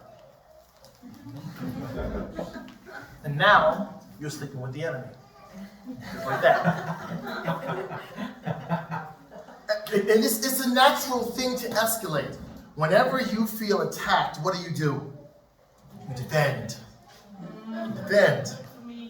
Immediately, you lash back. And what's interesting about couples is you don't lash equally. Men have this fail-safe where there's some things they won't say because they're not as emotionally attached to what they say, so they don't feel as threatened when words are used. Women, because they're more emotionally attached to what they say, and they're more emotionally attached to what you say, they're more hurt when hurtful things are said. So when more hurtful things are said, they reach for anything they can have, they can grab it. They have no seatbelt. Whatever that I can grab to make you feel the way I feel, I'm throwing at you. And that's okay, that's why you pee the bed. Whatever I can grab, I'm gonna throw anything at you. My man, because he's not so emotionally attached to it, there's some things he won't say. He can say hurtful things, but there's a a little dotted line he will not cross most of the time. Women, we escalate a little quicker because we're more emotionally connected to what we're saying, and I'm grabbing anything I can. I'm going to defend myself. I'm deeply hurt. That's why, ironically, women suffer more with unforgiveness than men. Because they're more emotionally attached to the hurt. It's hard to get past it. I can't get past it. It's very hard for them. So, escalation. Escalation is dangerous. Back and forth, back and forth, back and forth. And if you feel that way, you should move out. I'm already planning to move out. Don't let me stand in your way and I'm divorced. And then you go nuclear, I'm leaving you. Escalation eventually leads to a Cold War, which leads to a button pushing, and next thing you know, somebody's going somewhere. At some point, we're going to escalate to separate. And separate is just practice for divorce. That's all it is. It's a friendly for divorce. That's what separation is. All my years, I've counseled separation before. I've never counseled divorce. But I've never seen a couple that separates ever come back together. It's practice for divorce. Because you get used to being separate, so you just lean into it. So when counselors say, well, separation is good, be careful. Be careful. It's a friendly for divorce. Across the board, Christian psychologists, counselors, both non and Christian, all agree it is not a good weapon. It weaponizes to divorce. Okay? Because here's the thing. Once you threaten commitment, you give the other person permission to threaten commitment. Once you put that on the table in the relationship, now it's usable. So either party will grab it. I think I'll leave. Well, why don't you leave? Escalation is dangerous. Escalation is dangerous. Okay? That's the first of the two words I'm thinking about that are very dangerous in communication. Watch escalation. If you see your spouse escalating, decelerate. The thing is this, he or she will only escalate if they're matching something. If there's nothing to match, they fall. The conversation falls to normal levels. If you feel yourself escalating, walk away. Or stop talking. If you continue to talk, you will escalate. If you continue to escalate, we will go nuclear. We will. We'll get there. And once we get there, surprise, surprise, it's easier to get there every time. Now it's, oh my God, you burned the iron. Well, then leave me. You get there quickie now. It's easier. Before it was like, I would never say, now I guess I can say that. Careful with escalation. And the thing is, when you escalate, you don't notice that you're escalating because you are. You just go, and you're going to say anything to hurt the other person because you're hurt. Escalation is the result of being hurt. I'm hurt. And what do hurt people do? Hurt people hurt. They hurt and they hurt others. That's the other ugly truth. Hurt people hurt themselves and they hurt others. That's why in Hebrews 12:15, a bitter person defiles many. Hurt people hurt. And when you're hurt, you're already hurt, and you feel it's unfair that I'm hurt and they're not hurt. So I'm going to say what I have to say to make them feel the way I feel. But the myth is you're never going to make somebody else feel the way you feel because they're not you. That's why revenge it doesn't work. In the moment I did that, and then you're like, the other person's unchanged, so you didn't get the desired effect that you wanted. They're going on with their life, and I'm destroyed. So what can you do? Revenge doesn't work. Okay. No matter how bad things get, it's never wise or appropriate to threaten separation with your spouse. It's a slippery slope. Because once that's on the table, it's always on the table. You can't take it off the table. That's the problem. You can't take it off once it's on. Number two, you can't control who grabs it. You put it on the table, you regret putting it on the table. You don't want to put it on it, but now your spouse sees it. It's a weapon. They're going to weaponize it and grab it. And you can't stop them from using it because you used it first. So that was on the table. And by the way, it's hard to get it off the table. Even if you both agree, in the back of your minds, it's been introduced. It's like Pandora's box. It's been introduced. It's just like violence when it's brought into the marriage. It's hard to get it off the table. It's hard. Second word. Destructive communication. Escalation. Invalidation. There's nothing more humiliating in a marriage than invalidation. You dehumanize your spouse. In the simplest term, putting someone down. How do I invalidate you? I put you down. I call you other names. I make insults. I ridicule you. I gaslight you. Who doesn't know what gaslighting is? Okay. Gaslighting comes from a movie in the 40s. You can even rent the movie. In the movie, the woman was living in a house with her husband, and they moved back in the house. This is a loose adaptation of the story. Their inheritance was hid in the attic of the house. And the husband has to go upstairs and sneak around in the attic to find out where the inheritance is. How the story goes. But every time he goes upstairs, the lights begin to flicker. He doesn't want his wife to know that he's upstairs trying to find his inheritance. So when the lights would flicker, he would come down and tell her, the light, there's nothing wrong with the lights. It's all in your mind. It's all in your imagination. You're crazy. And he convinced her that she was crazy. Gaslighting is when I convince you that what's reality is not reality. Like, you're always late. I'm not always late. You just keep saying it. When actually I am late, but I keep telling you that I'm not. And I talk you down. I gaslighted you in believing that you believe my version of the truth versus the truth. Okay? You never spend time with me. I always spend time with you. You don't pay attention. You don't appreciate it. When really I actually don't spend a lot of time with you. I'm gaslighting you.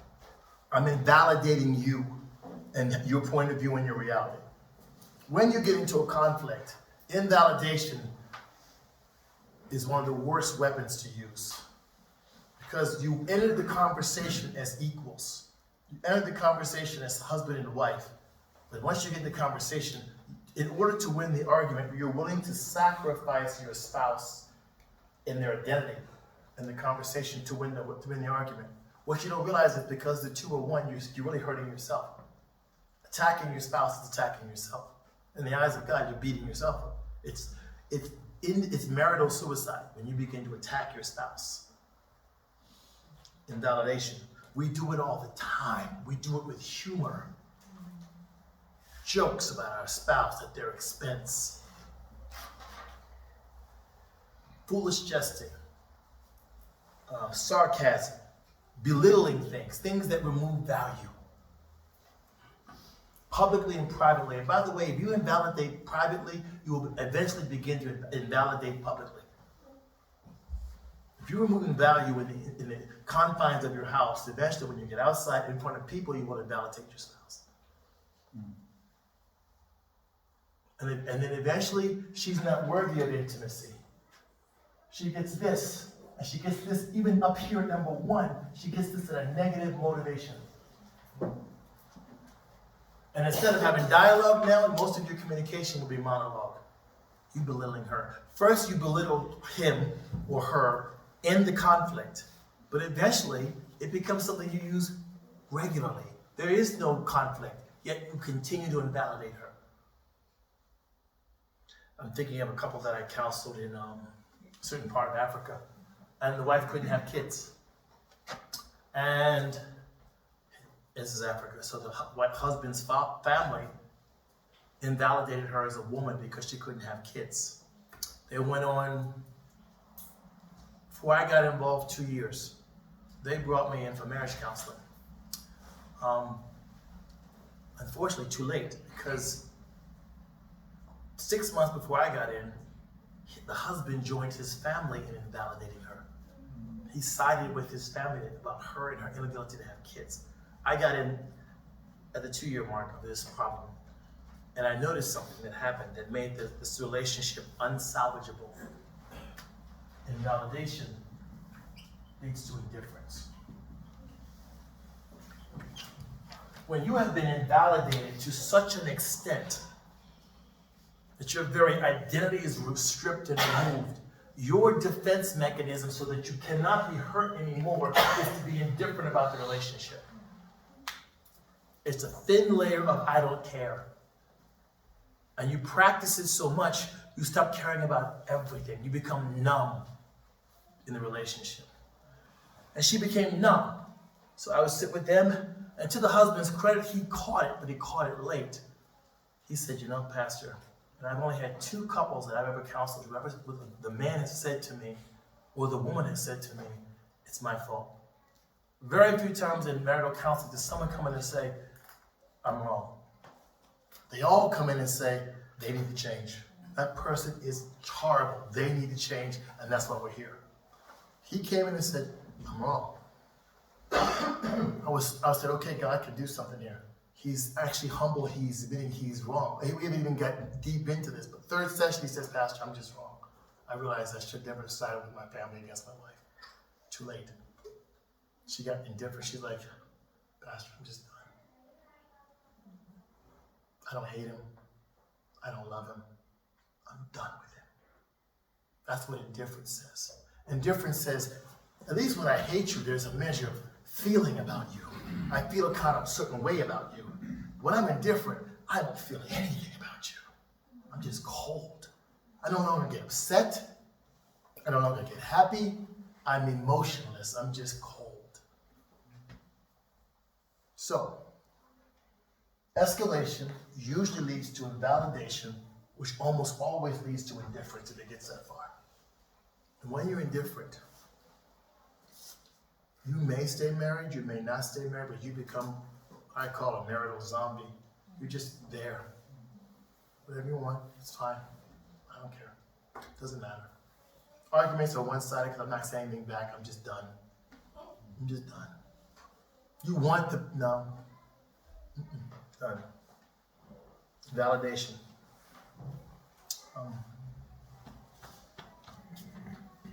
And these are the results of conflict, which we'll get into tomorrow a little bit. Conflict resolution, which is exercises for that. And we'll get into family tomorrow, but these are big words in communication. When there's conflict, I gave you a little bit of conflict today. Usually when there's conflict at some level, even a minor conflict, like, are you sure you're going the right way? Did you use the GPS? Watch out for escalation. 2 favorite places for marital conflict: the bedroom and the car. The bedroom and the car. Not the kitchen, not the living room, the bedroom and the car. Be mindful of your communication in the bedroom or the car. Sounds funny, trust me. Bedroom or the car. Okay, let's go with the communication killers. And we'll wrap this up today. Wait a minute, we have more time actually.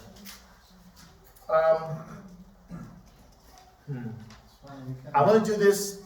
I want to do communication. I want to give you 5 communication killers, and then I want to interview a couple. Then we'll end. All right, here's the 5 communication killers. Ready? Yes. I'm going to, can I erase this one? Yes. Okay, that way I can write them on the board. I want you to think about the escalation and the validation. That's worthy of meditation tonight. Okay, communication killers in a marriage. Number 1, the presence of fear. God bless whoever that was. Presence of fear. People that are, and this is what invalidation does. When you invalidate someone for a long time, do you know you bring the spirit of fear in your marriage? You invite fear in. Where fear is, love cannot exist. Where love is, fear cannot exist. 1 John 4:17 and 18. The presence of fear. If I'm scared of being rejected, made fun of, invalidated, I won't open up. I won't open up. I'm scared to expose who I really am. Or I'm scared to expose how I really feel because I'm scared I'm going to be made fun of. So I don't open up. I was talking to a young lady in church last month, and she came up to me after church and she was crying. I'm like, what's wrong? She says, I have migraines. But my parents, they mock me whenever I say I have migraines, so I'm scared to go home and tell them. She was scared of being mocked by her own parents about migraines. So she was crying because the pain was so intense, but she couldn't tell her parents. Fear. Communication killer, the presence of fear. Presence of fear.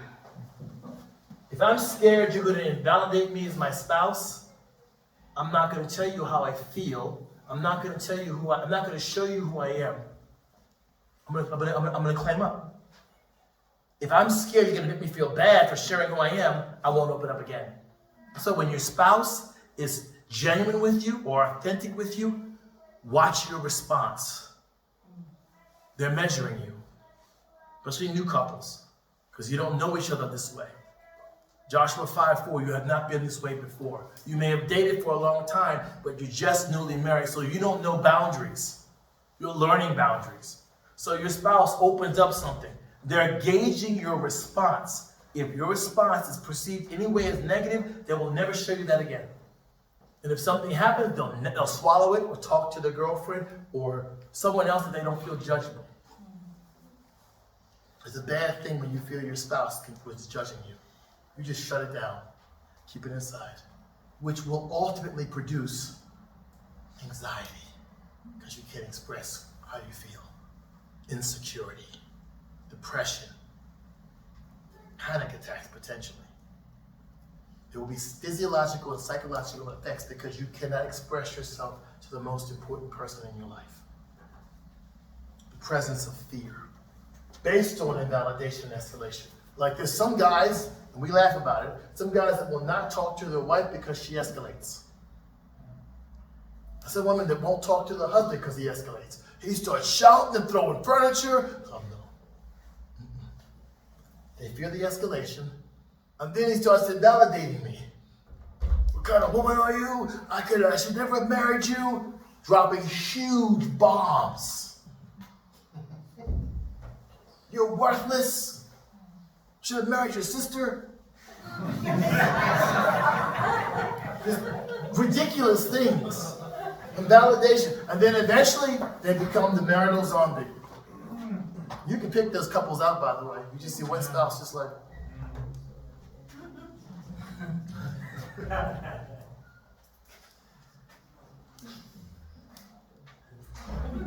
They are done. turn them over, put cheese beside them, they're done. Presence of fear. Second communication killer. Lack of honesty.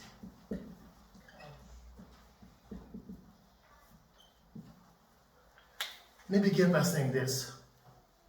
Make this a nice little icebreaker. None of you are 100% honest in your marriage, and you shouldn't be. If you told your spouse how you honestly feel about everything, you would crush them.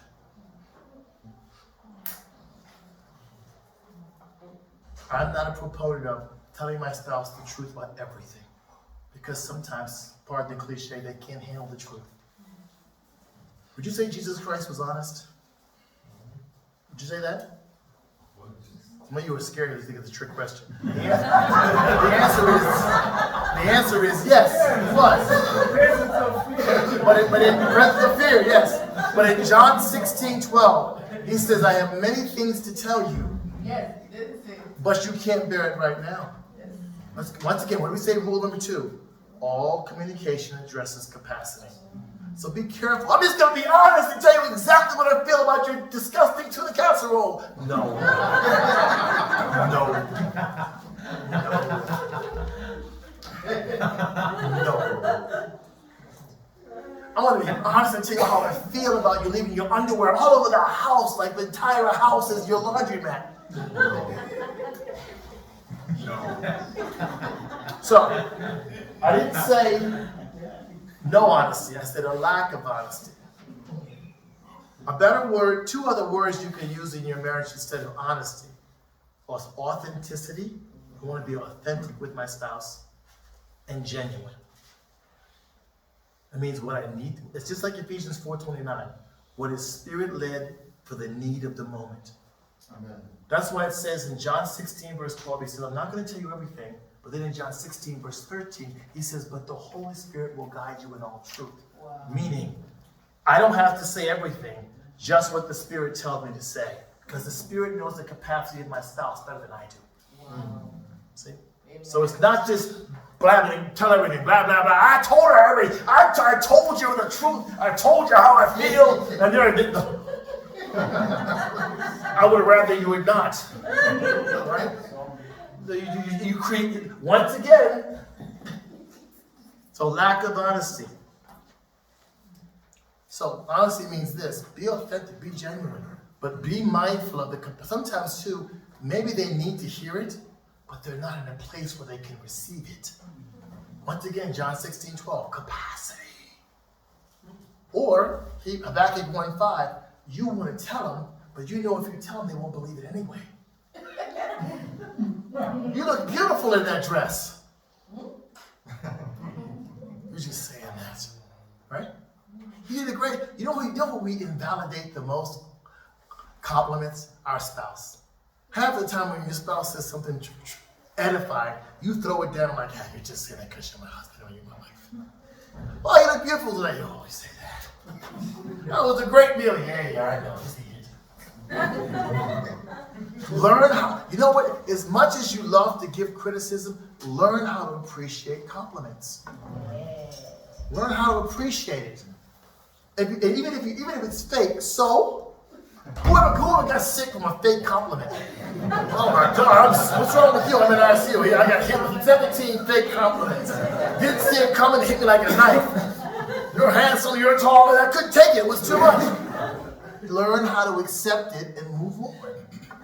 And by the way, when your spouse sees that you know how to appreciate compliments and edification, you're teaching them how to also appreciate and accept compliments. But when you don't accept it, they're never going to accept it. Number 2, they'll stop giving them. And then you'll say, well, you never say anything because you don't know how to receive it. I was thinking of, I was thinking of one couple just now where the spouse used to buy her husband gifts. He complained so much about the gifts. He threw them around. She stopped buying him gifts. And to this day, he gets no birthday gift. He gets no Christmas gift. He gets no gifts from her. He didn't appreciate the gifts he got. Appreciation goes a long way in a marriage. Appreciation. You reach for correction when you should learn appreciation. correction is not a major tool in marriage. It's a minor tool. It's like Habakkuk, right? Nahum. You can't treat correction like it's Isaiah or Daniel, Ezekiel. Marriages that live by correction end up in escalation. After a while, you get tired of being wrong. You're tired of being corrected. Right? The person that means the most to you is always saying what you're not doing right. So even when you get to tell, I am doing it right, guess what? I don't believe it. Hey, you did a good job. No, I didn't. You're going to probably tell me how I screwed that up. Yes, you built that, so why be upset? You made that house. You sowed that in the marriage, now you're reaping it. Now you got an insecure spouse, thanks to you. You built that. You can either build security into your marriage, or you can break it down brick by brick. Because no one hurts a marriage like a spouse. Nobody. You got the inside, you got all the inside combinations. You got all the receipts. You know where the bodies are buried. You know what to say. They're cutting the marks. Your spouse can say something to you that can wreck your week. Or can make your day. Number 3. Manipulation. The dirty M word. This is a communication killer. One psychologist said this: there's no nakedness as comparable to emotional nakedness. What is emotional nakedness?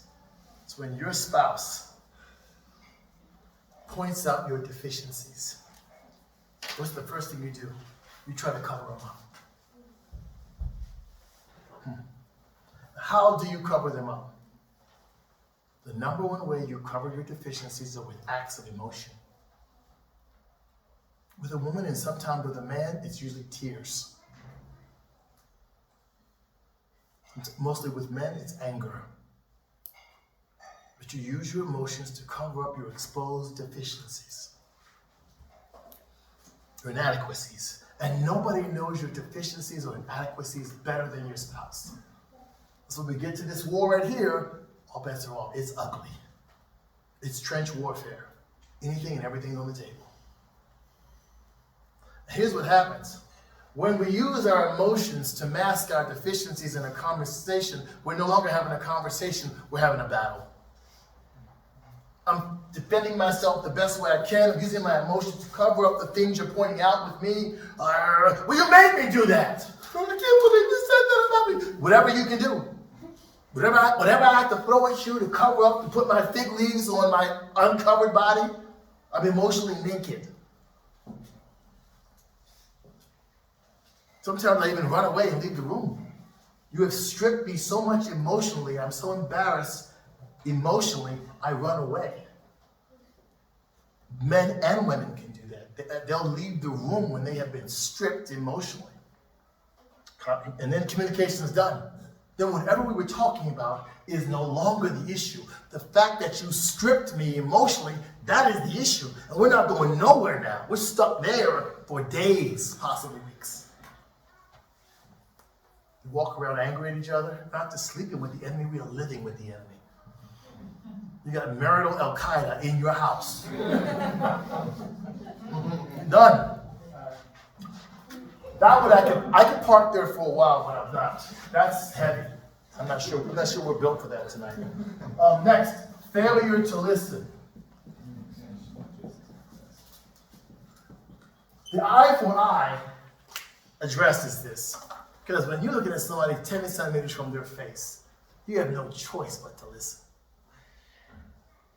Failure to listen. If a message has been sent, but it hasn't been received, communication is dead.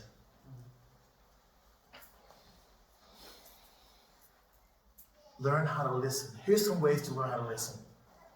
When your spouse is talking to you, as troubling and time-consuming as it may be, stop what you're doing and turn around and face them and listen. In fact, if you give them your attention, it might be a shorter conversation. But half of the time, they're talking to try to get your attention. So they've got to get your attention to communicate to you. So give it to them. Why would you withhold it? You'll pay for it later. Trust me. You'll be asleep. Are you awake? No. Let me finish. This is what I want to tell you. Oh, no. Wait a minute. Don't raise your hand if you ever had that conversation. Because you didn't listen at 6, you're going to listen at 2 a.m. Yes. Failure to listen. Right? So, secondly, when you listen, learn how to listen with your face. I can promise you this little secret. Your spouse will not talk long when they're looking at you face to face. Shocking. They'll get to the point. Because they'll know that you're getting what they're saying. I'm in it with you. What's going on? Versus, huh? What? Yeah, whatever. Next, listening does this. When you listen, learn how to parrot when you listen. Here's how you parrot when you listen. You parrot for the purpose of making sure you heard what they're saying. Number 2, you parrot for the purpose of letting them know that you heard what they're saying. And number 3, you parrot for the purpose of letting them know what they are saying so that they know what they're saying is what they want to say. Got it? Okay. I said it fast, but it makes sense when you think about it. So parrot. Like, okay, so you said this before to me, and I didn't listen before. It bothers you when I leave my underwear all over the living room. I'm in a rush. You know I'm in a rush, but you're tired of picking it up. I got you. That versus a screaming, yelling through a bathroom door, what is your problem? Do you think I'm the maid? A lot easier. So parroting helps. Number 4, learning how to listen. If you learn how to listen, we get this done in one conversation. Because here's the little secret. Your spouse knows when you're not listening. So they're going to bring this back again. And again. And again. So I'm confident I'm heard. Because, ugly secret, no one in your life listens to you. Because we love social media. Because if somebody's listening to me, I'm heard. I want to be heard. Because here's what we do. We attach affirmation and relevance to being heard. That's why I said my piece. I want to be heard. We all want to be heard. So the person that means the most to me is not listening to me. I'm not going to give up. I'm going to fight, claw, and scratch to make sure that I am heard. Because I believe that nothing's going to happen until I'm heard. So give them that. You give that early, and then there's not a second conversation, a third conversation, an 8th conversation, a 2 a.m. conversation, because I know you heard me. All right? But this kills communication. Failure to listen. Which, I'll put this to also at the same time. Don't let them talk. Now, here's why you don't let them talk. Because you're so emotionally motivated by what you want to say, you could care less about what they want to say. Because yours is priority, because yours is really the issue. You're selfish. Number 1, do you think you're right? You might be, but let me finish. Number 2, the second reason why you don't let them finish is because they say something indicting in what they're saying. And you feel attacked, so you escalate. And the first step of escalation is cut them off. Go ahead and talk. No, I don't believe I'm not that. No. You said, go ahead and talk. So let them talk. Regardless of the indictments or innuendos that they put in the conversation, let them talk. Low-key secret, don't feel you have to address all the innuendos. They're rhetorical. Let me explain that. Talking to Pastor Gerald. Say, oh, Pastor Gerald, not that all Geralds are smart anyway, but my point is this. The little comment I just dropped, now he's offended. But it's rhetorical. It's rhetorical. It's meant to hurt, but it's rhetorical. There's going to be 15 statements in what I'm saying, inside of what I'm saying. In my principle, it's littered with all these poppy seeds of rhetorical indictments. They're designed to produce a response from you, but you don't have to respond to them. Walk past them and deal with the principle. So I'm still talking to you. The part about all the other Geralds, don't respond. It's rhetorical. It's ultimately rhetorical. It's not meant for a response. But if you respond, guess what? We're not arguing for 7 hours. We're all over the place. I know some good journals, so please smart like I'm one. Oh, now I've taken us off course. Stay the course. Don't feel you have to rebut every accusation that's made to you. You get accused all the time. What do you? By the way, it's their opinion. It doesn't mean they're right. Right? And you never do anything around here when you know you do. So why would you? If you know it's not true, why are you defending it? Because you're escalating. Because you feel attacked. You feel like you're being emotionally stripped and invalidated. So, failure to listen. Okay? Don't interrupt. Let them finish. Here's the problem. When you let them finish, they want the fight, but you don't give them the fight. Do not give them the fight. And they'll say, okay, that's your point? All right. Can I say something? Sure. Or, can I think about it? Can I pray about it? What? I want to fight this down. Okay. I don't have anything right now to say. Well, you should say something. They're going to try to make you fight. Don't. Don't. It will die. An ugly death, but it will die. The argument will crash and burn, but it will die. They may bring it back, but in that moment it will die. Don't need fire for fire. The whole house burned down, and there's no winners, there's just victims. We just burned the house down. Don't need fire for fire. Don't win. Last, failure to communicate, or communication killers. The ugly, most dangerous sound still used in Guantanamo, the sound of silence. There's nothing more deafening, more painful, more brutal is silence. And usually the stepsister of silence is pouting. They say nothing and they pout. Nothing said but just pouting. No. Have you ever been given the silent treatment?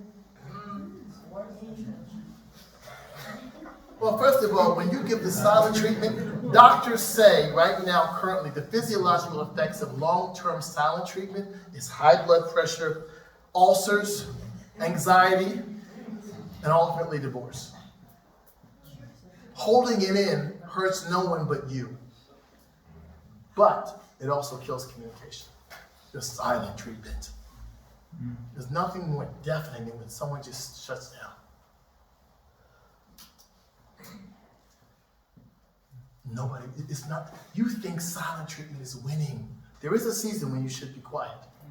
Number one, when you're not in control of your faculties, you're going to say something you're going to regret, shut up. Number two, when the other person is not in control of their faculties, shut up. Because they're out of their mind, don't match it. Number three, when you have no answer for what's being said, don't manufacture one. Don't fake it. Your spouse can smell fake and counterfeit a mile away. They know you. They know when you're listening and when you're not. They know you. But the silent treatment, it never works. It hurts, actually. It hurts the other person. And by the way, when you give the silent treatment long term, that's the intent. I'm trying to hurt you by denying you the most essential element of our marriage, communication. I'm going to hurt you because I'm putting a hand on you. I'm going to shut down. I'm going to become a roommate. You're married. I'm you. So those are 5 communication killers. We're going to close with an exercise. We won't get to family today. We'll get to that tomorrow. I'm going to close with an interview. I've asked a couple that I've known for a long time, that are married and brave, to let me interview them. I'm going to ask them some specific questions. They trust me that I'm not going to embarrass them. Because I'm not. The Nkrumahs. Come up here.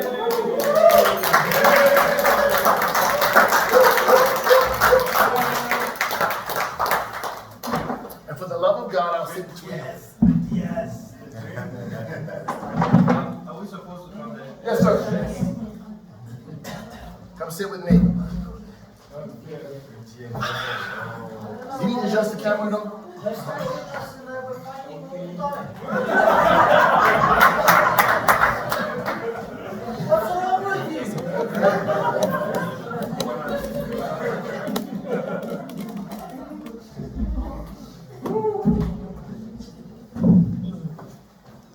Okay.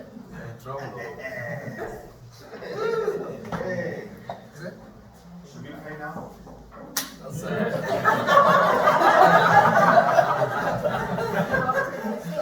Okay.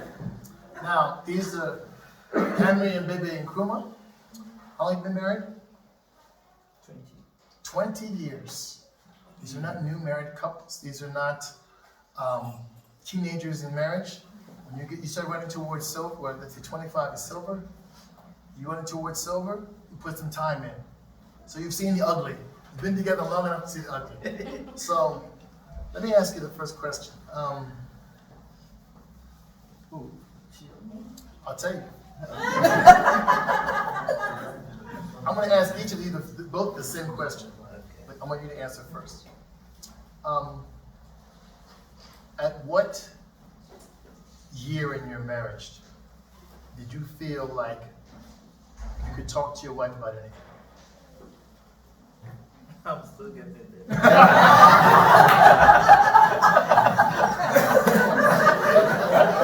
Okay. That could be possible. That's an honest answer. Thank you. Again? Yeah, the same question. Question again. At what year in your marriage did you feel like you could talk to your husband about anything? I'm always talking. From the very beginning. Wow. I want to tell you this about marriage. Nothing's 50-50. The love, nothing is 50-50. In fact, relationally, the only relationship that's 50-50 is the Trinity. So in your marriage, this is what's so interesting. In different areas, there'll be different percentages of how you both think, right? Case in point, what they just said, right? Points of view, it's going to be different. And like in one area, one of you may actually physically serve the other one more than the other one. One of you may listen to the other one more than the other one. It's never going to be even. So watch out for that false expectation of a fairy tale marriage where everything is I give as I get. You're not going to give as you get. You may give less, you may give more, but it will never be the same. So erase that. All right, new question. Sum your marriage up in one word, communication-wise. Baby, you first.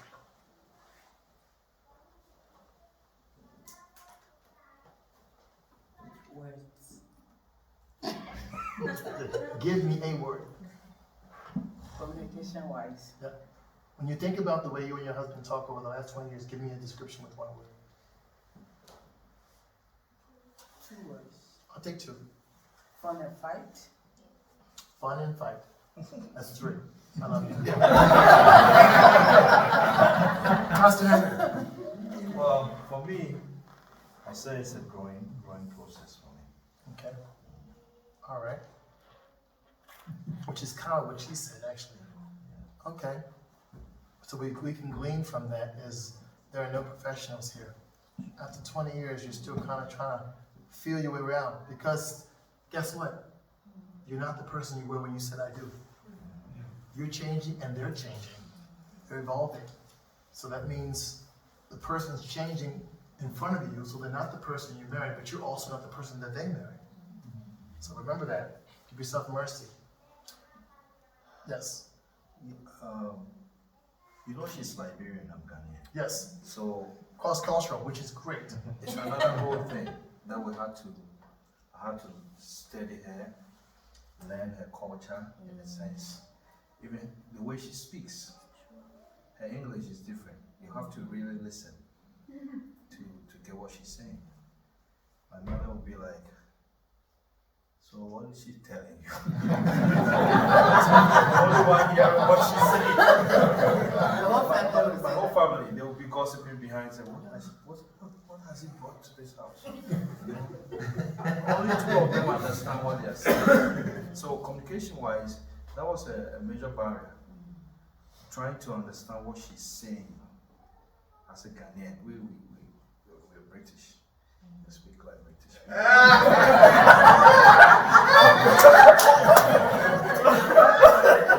Don't mind him. I'm joking, American. So Yeah, but this is I'm American. So that was one, and then also her as a person. I'm still studying her, seriously, and it takes a lot of humility. Every day, I'm humbled in a sense because I'm discovering things. Actually, I've known her 25 years. We met in 1997. And then 2 years along the line, after changing my Bible study route into the area, evangelizing in that area.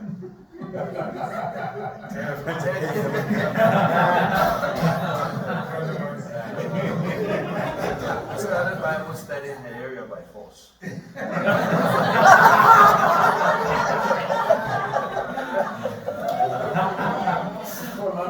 Oh yeah. But the 10th year along the way, we started getting serious, you know. So I've known her longer than 20 years, but I still don't understand a lot of things. I'm learning, especially communication, you know. So this whole thing is so good. After tonight, I'm realizing I don't know anything.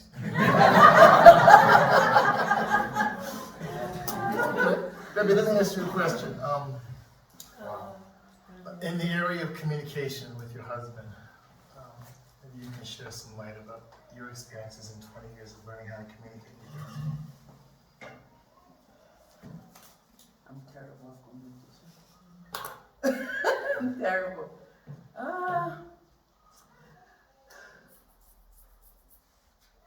I just don't care whether he listens or not.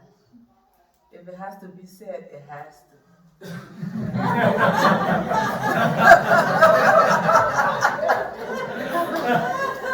And sorry, I'm stubborn, but I'm the last child out of 7.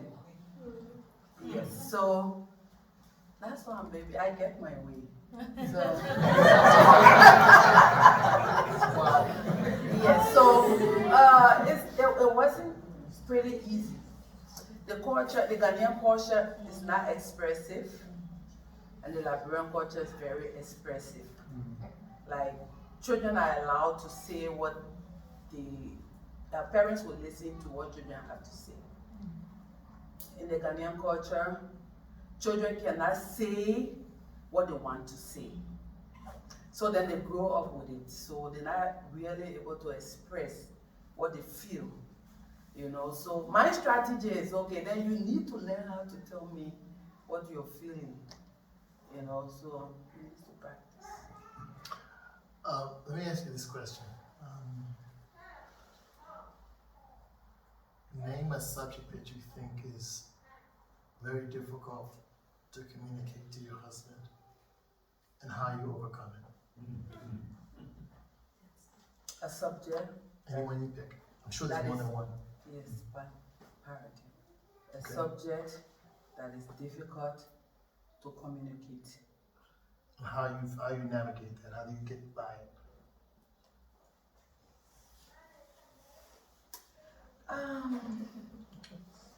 Some of my best moments are like, you know, talking about, trying to get to know you and talking about some of the things that you've been through that was really difficult for you. And he just doesn't want to go there. Yes. And I find pleasure in something.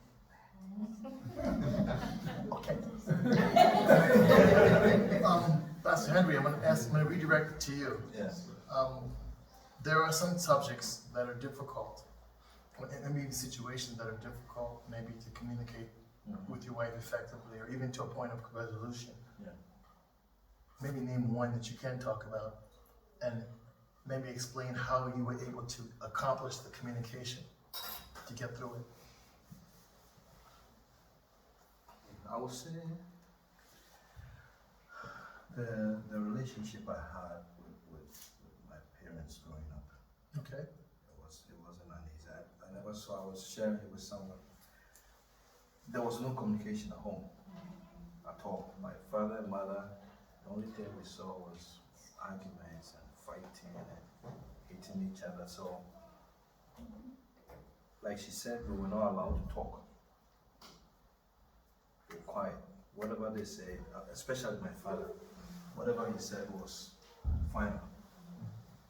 And it made me quiet myself, you know. I would rather just be quiet and talk about it. So it affected every area. Even with her, there are things she would just bring up, I would just be quiet about it. You know, like you were mentioning today, okay, let's just leave it. And it wasn't good for us. I needed to learn to gradually get out of that. And that's what I'm saying. After tonight, I'm realizing so many areas in my life I need to grow in. So 20 years, that it could be just 1 year. You know, marriage, because we are learning every day. And I thank God because grace helps. You know, grace, His mercy. I know that I can rest in God's love and trust that He will get me to be who He wants me to be, for Him first and then for her. Excellent. Thank God for that. Let me question for you. Name me, if you can, a time or a phrase that he said that was life-changing. He's communicated something to you, and even maybe he didn't even know it, but he said it to you, and you marked it as life-changing in your relationship. That he does a lot, Name me one. you know.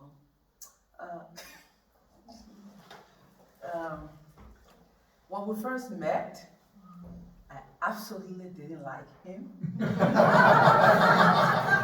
And, you know, people have standards, especially when you're young.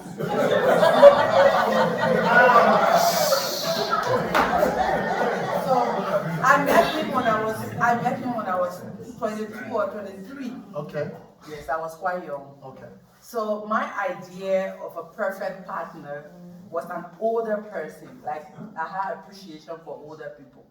At 22, I could marry a man at 40.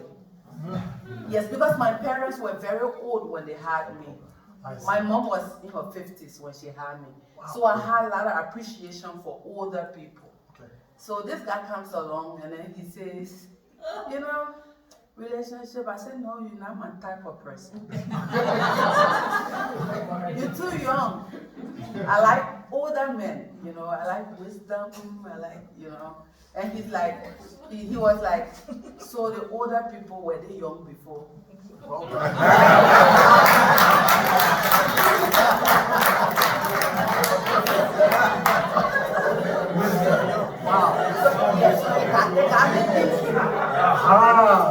Wow, that's like changing right there. Wow. Yes, and then, like, with that, he's really good. Okay. Yes.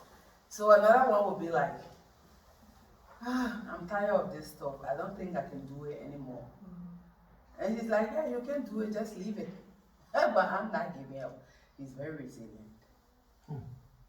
So he never gives up. Like the beginning of the relationship, like 4 years, you know, with just telling me, you know, I think I need to be with you. I'm like, no, I just don't agree. You know? And he's like, okay, wherever you go, I'm coming. He just doesn't give up.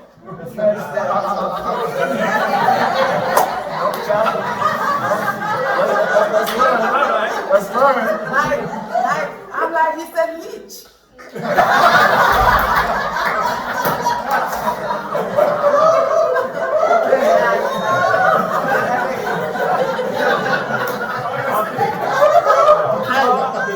All right.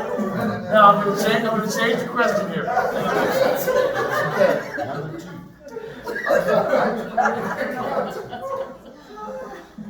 When it gets too much, communication-wise, what are one of the things that you do?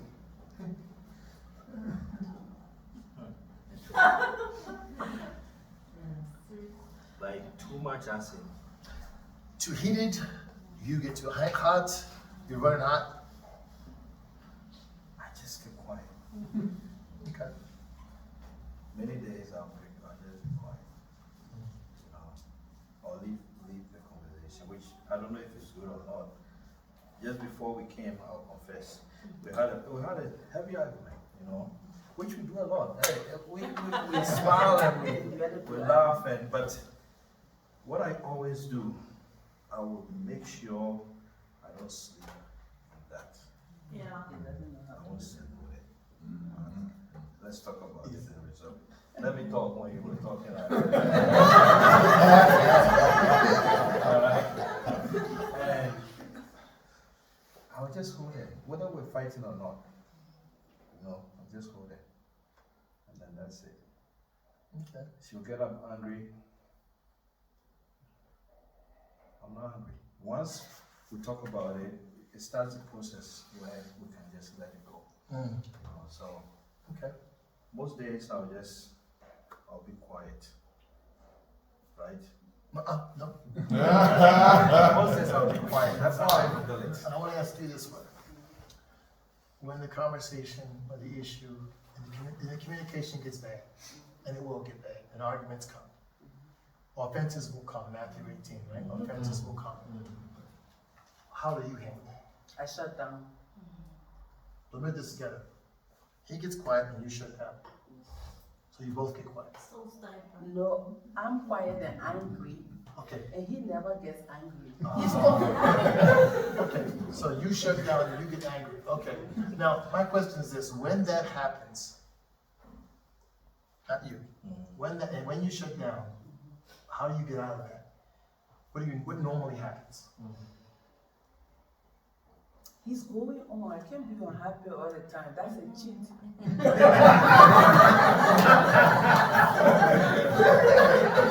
I like that. I like that. What can we glean from this? Here's what we glean from this. We glean from this is that you just move on. We move on. I mean, again, the French have a beautiful saying that translates like this. The dog barks and the parade goes on. It just goes on. The dog barks and the parade goes on. That's it. Their dog will bark, they'll be barking. That doesn't stop the parade. Life goes on. That's amazing to take away. Because as much as I give you tactics and things to think about, in the heat of the battle, these things are hard to grab for. You will reach back for what you know to be true. You reach back for your weapons of warfare and you will begin to wage war. And you may shut down and you may get quiet. But at some point, who we are as a couple is more important than what we fight about. We have got to move on. Right? We've got to move on. The plan of God, God's moving on. Your life, time is moving on. You can't freeze the moment. You just can't freeze it. God is that way with you. God just moves forward. You fail, you make mistakes, God keeps going. God's like, are you with me? But God, are you with me? I'm with you. Let's go. I'm going to ask two more questions, then I'm going to mercifully let these two go. First question is this. I asked her, I'm going to ask you. In the marriage, name something she said to you on a specific day that you can remember that really, really encouraged you. You don't have to give the circumstances. Yeah, I know, I remember. Okay. She told me, like she said, you were not the type of guy I wanted. You're broke. And at the time, I was growing up, a lot of young girls wanted me, alright? In a sense. And she was like, it looks like all the girls want to hang around you. But the one thing that she said was that you love God. And that is the only reason why I accepted to marry you. Wow. Wow. With all your imperfections, you love God. Sure. remember this like yesterday. Wow. How forcible are right words. So, Okay, baby, I know you have a lot of phrases, but I want you to name one for me in the marriage. On a particular day, a particular circumstance, a particular scenario, where he said something, maybe casually. Maybe you're going through a tough time or in the middle of a fight, whatever. And that phrase, that sentence, usually, stuck with you. Can you name one? He says it over and over, he just said it to me again. Like, you are the one for me. Like, he always says that. I told her the first day I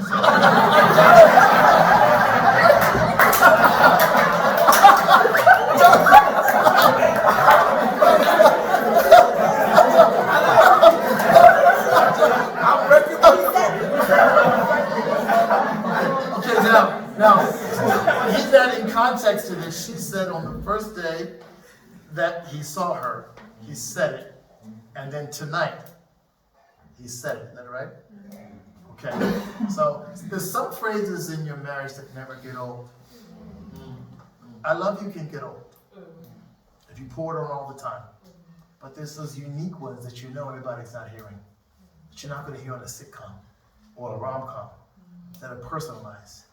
And every time you hear it, I'm going to ask you another one.